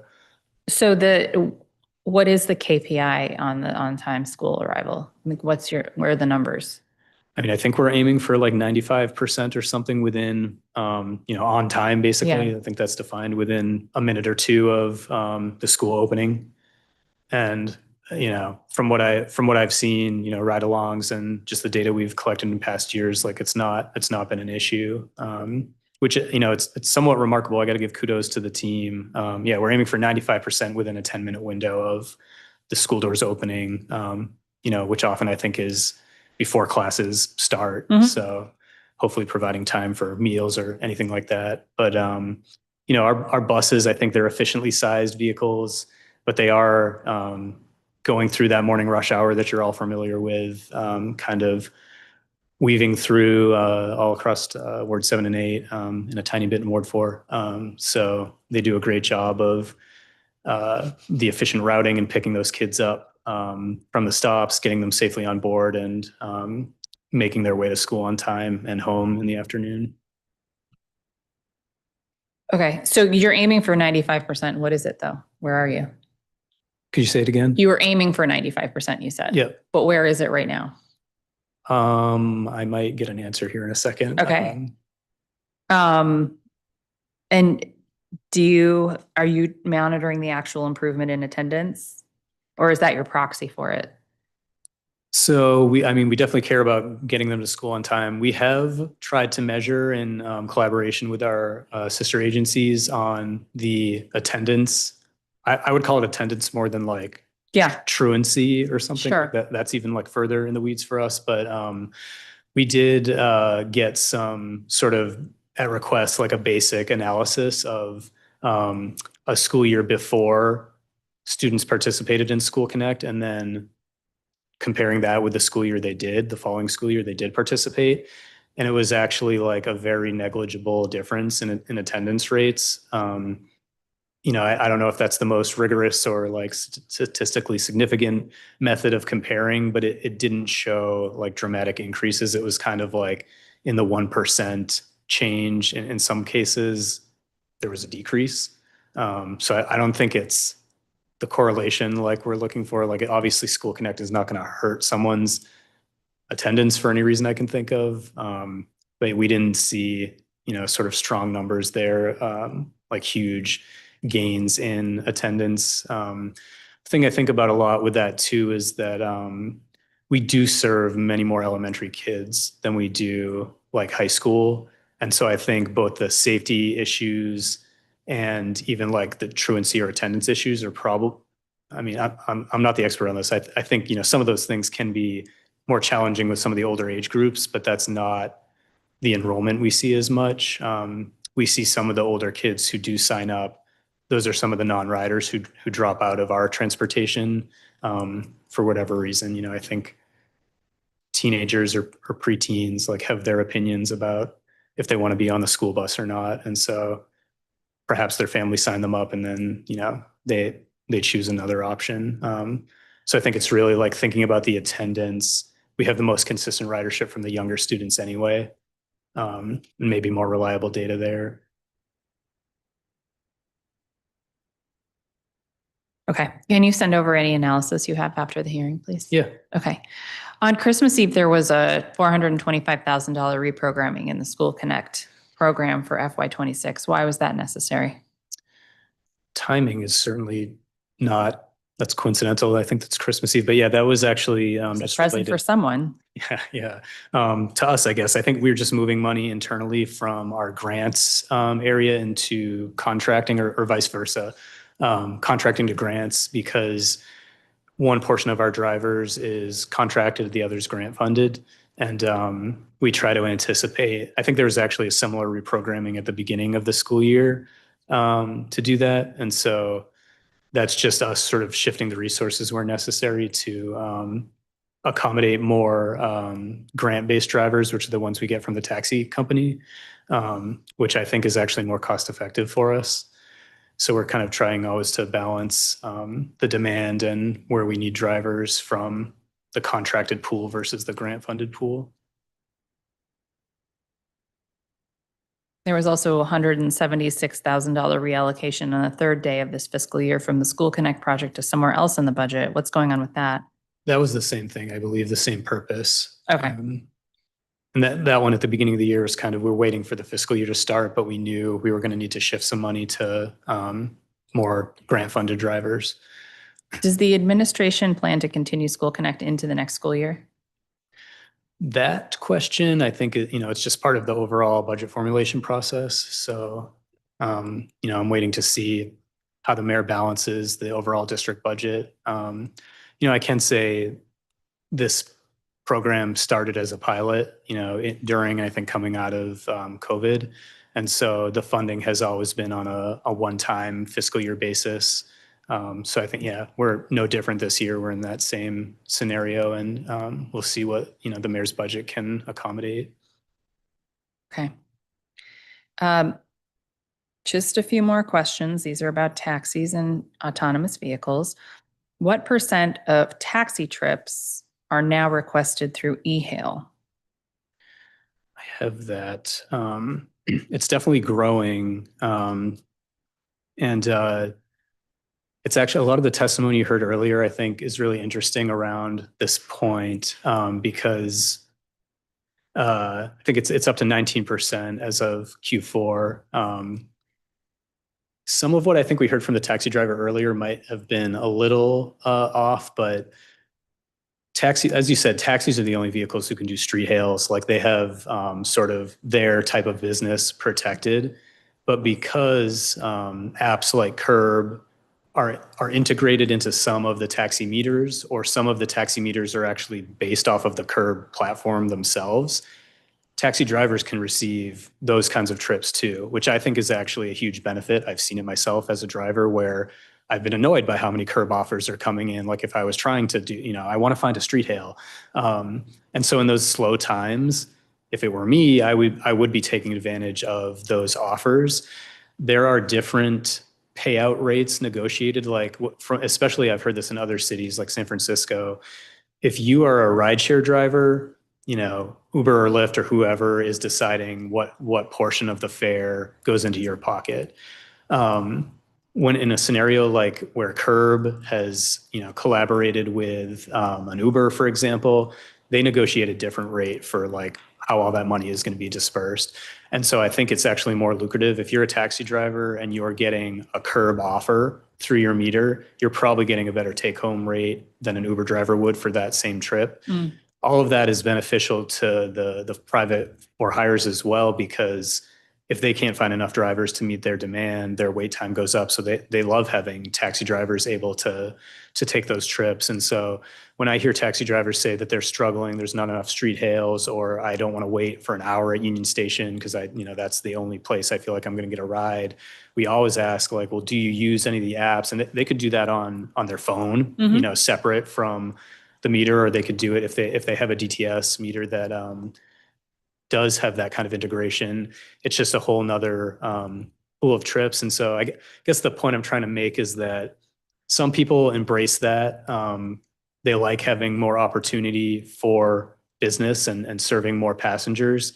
Some taxi drivers, in their words, didn't sign up to be an Uber driver.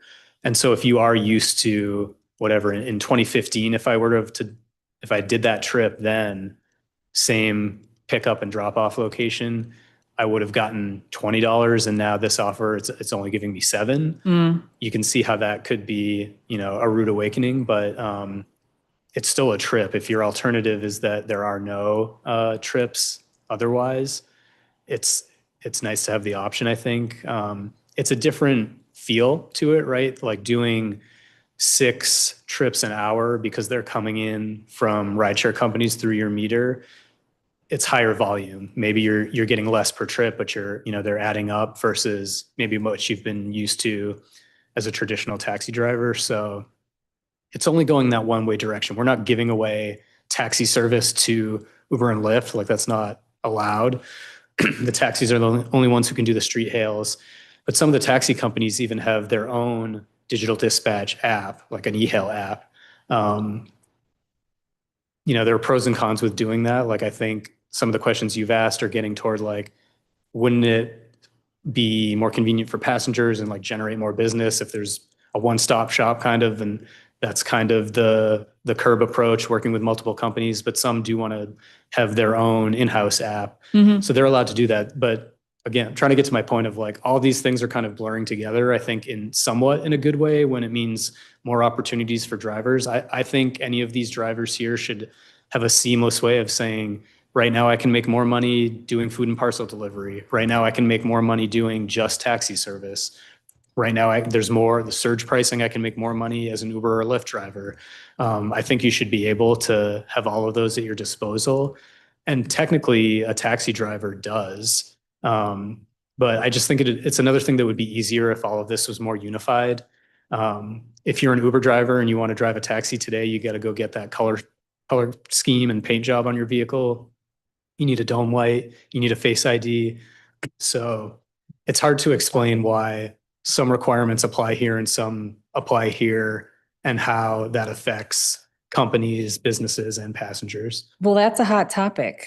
Are you considering the changes to the livery design?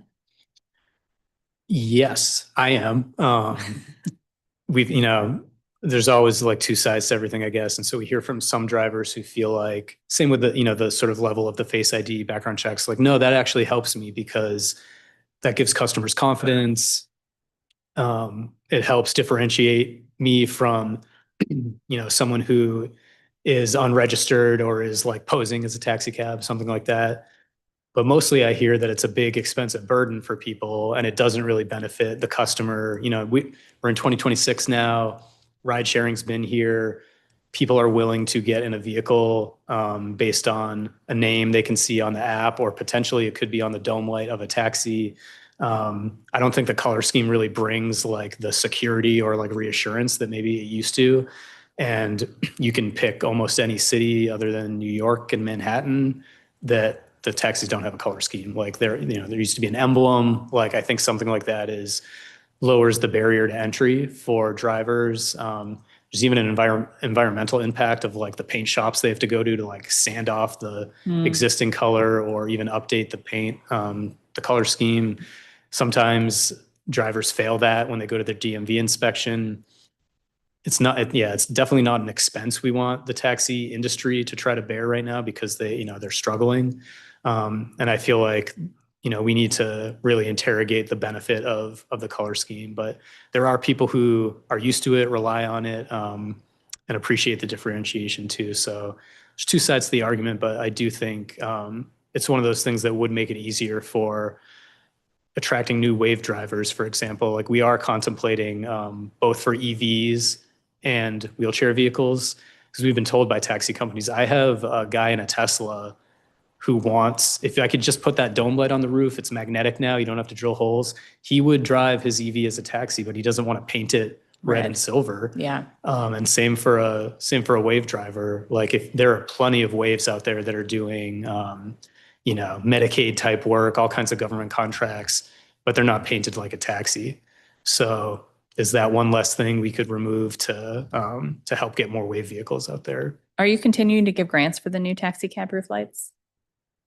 So the grant program we did specifically to one taxi company has concluded that helped them. It was basically like a down payment for them to purchase a large number of modern lights.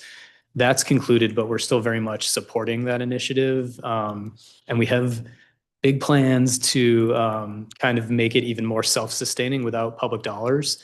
That will likely be related to rooftop advertising. I don't want to get ahead of ourselves, but there are ways to do a lot of beneficial things with those lights outside of just the compliance and customer service of a vehicle for hire. We're thinking about things like Amber Alerts and other PSAs, but also there is room to convey other messages like advertising potentially. And so a model could easily be devised where some of that revenue pays for any new lights that are necessary, but ultimately benefits companies and drivers as another revenue stream. So we're very happy that I think we're close to 1,000 of those new lights on rooftops already, out of like 1,600 or so taxis. They're much more visible. They're double-sided. You can see them from behind and in front. It's LED technology. Some of the older legacy lights are a decade plus old at this point. So it's time for a refresh and something that drivers do not want to foot the bill for. So I think where we're going is going to be really beneficial for that. 51. We've heard from organized labor today about opposition to autonomous vehicles operating as for-hire service in the district. What analysis have you done on the impact commercial AV deployment has had on the for-hire vehicle workforce in other places and the impact it may have here? Yeah, that's a great question. I think in other cities in the US where they're doing passenger service and like full commercial deployments at whatever scale, it's probably too early for a huge amount of like quantitative analysis on, workforce impact. But I think it's an obvious concern. Like if this is the business model that we hear these companies talking about, like I mentioned before, it's a big endeavor for them. They're going from the benefit of not owning any fleet to now operating and maintaining this like a really technical fleet. And so I think, part of it that makes that pencil out for them is, maybe there are less costs with drivers. So it's a very obvious concern. I think, just to make sure everyone's aware, no one here is operating autonomous vehicles without, no customer service is happening at all. They're still all in testing phase if they're operating at all. And when they're doing that, there's a human in the driver's seat. So no one's job has been displaced yet in the district. You'll often hear companies, I think you actually just mentioned this, what about all these other roles we might create? Like now you can service our fleet instead of, driving. I don't think that's going to one-to-one like replace all the drivers that are out there. So I think it's a very valid concern, but also one that like the agency really hasn't had the authority to delve into like in any of these issues regarding like the fare structure for that segment of the industry and how drivers are compensated at all. I've heard lots of concerns just in the existing model about algorithmic wage discrimination, where a different driver may be offered a different payout for the exact same trip, and like how these algorithms are calculating that sort of stuff. Is it fair to the drivers? And so we really, that's out of scope for us. So I think there's a lot of, minimum wage or any of that stuff, other jurisdictions are active in. And I think it goes hand in hand with like the labor concerns over what's going to happen if all these vehicles are driverless. We've been that informs some of our thinking with the recommendations DDOT is working on to help inform council legislation on AVs overall. But it's even more relevant for us where we're going to be on the front lines of when these companies deploy.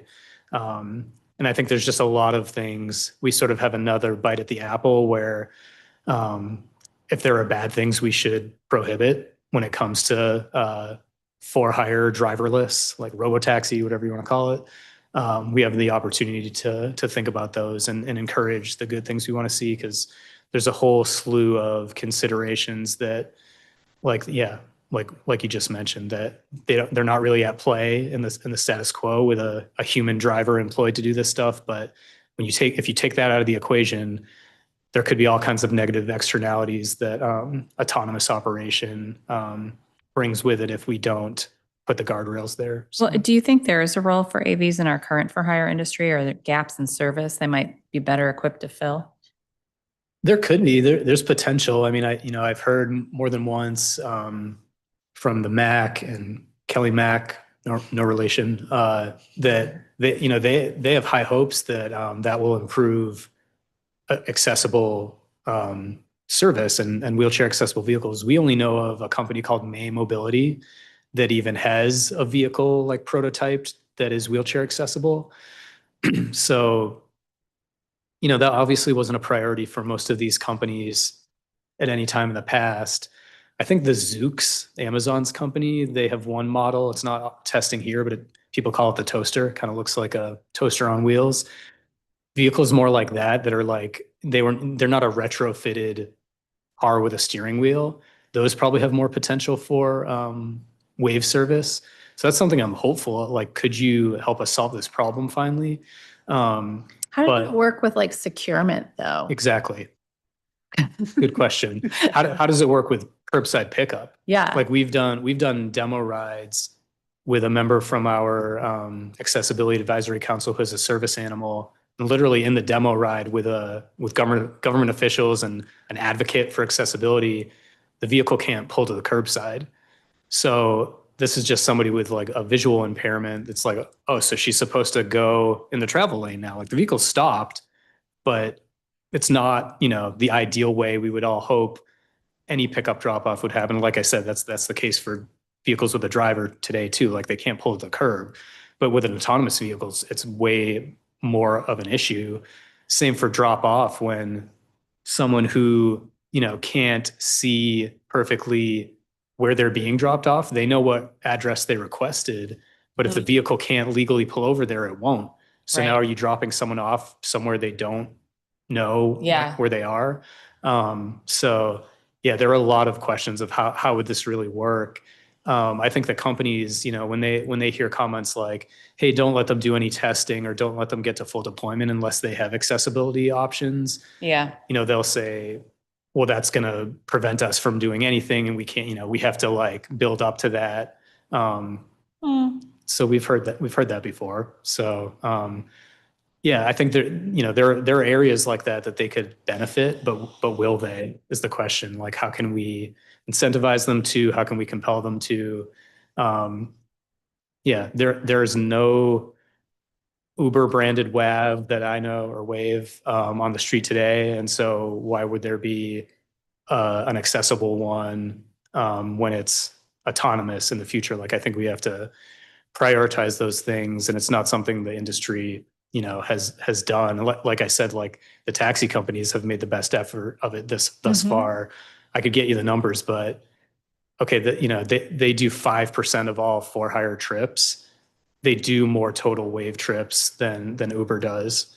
Lyft doesn't provide any, which the law allows, but Lyft refers you to someone else. They say you should look for a taxi. Essentially, I'm oversimplifying. Uber contracts with a provider, but the imbalance hopefully is what I'm trying to highlight. And I think, there are some hours of the day that probably Uber drivers aren't sufficient maybe, or Lyft drivers. So maybe an AV doesn't mind being on the street at 3 a.m., even if business is low. Like there's a role to play, assuming assuming safety, is in place and the vehicle can operate safely.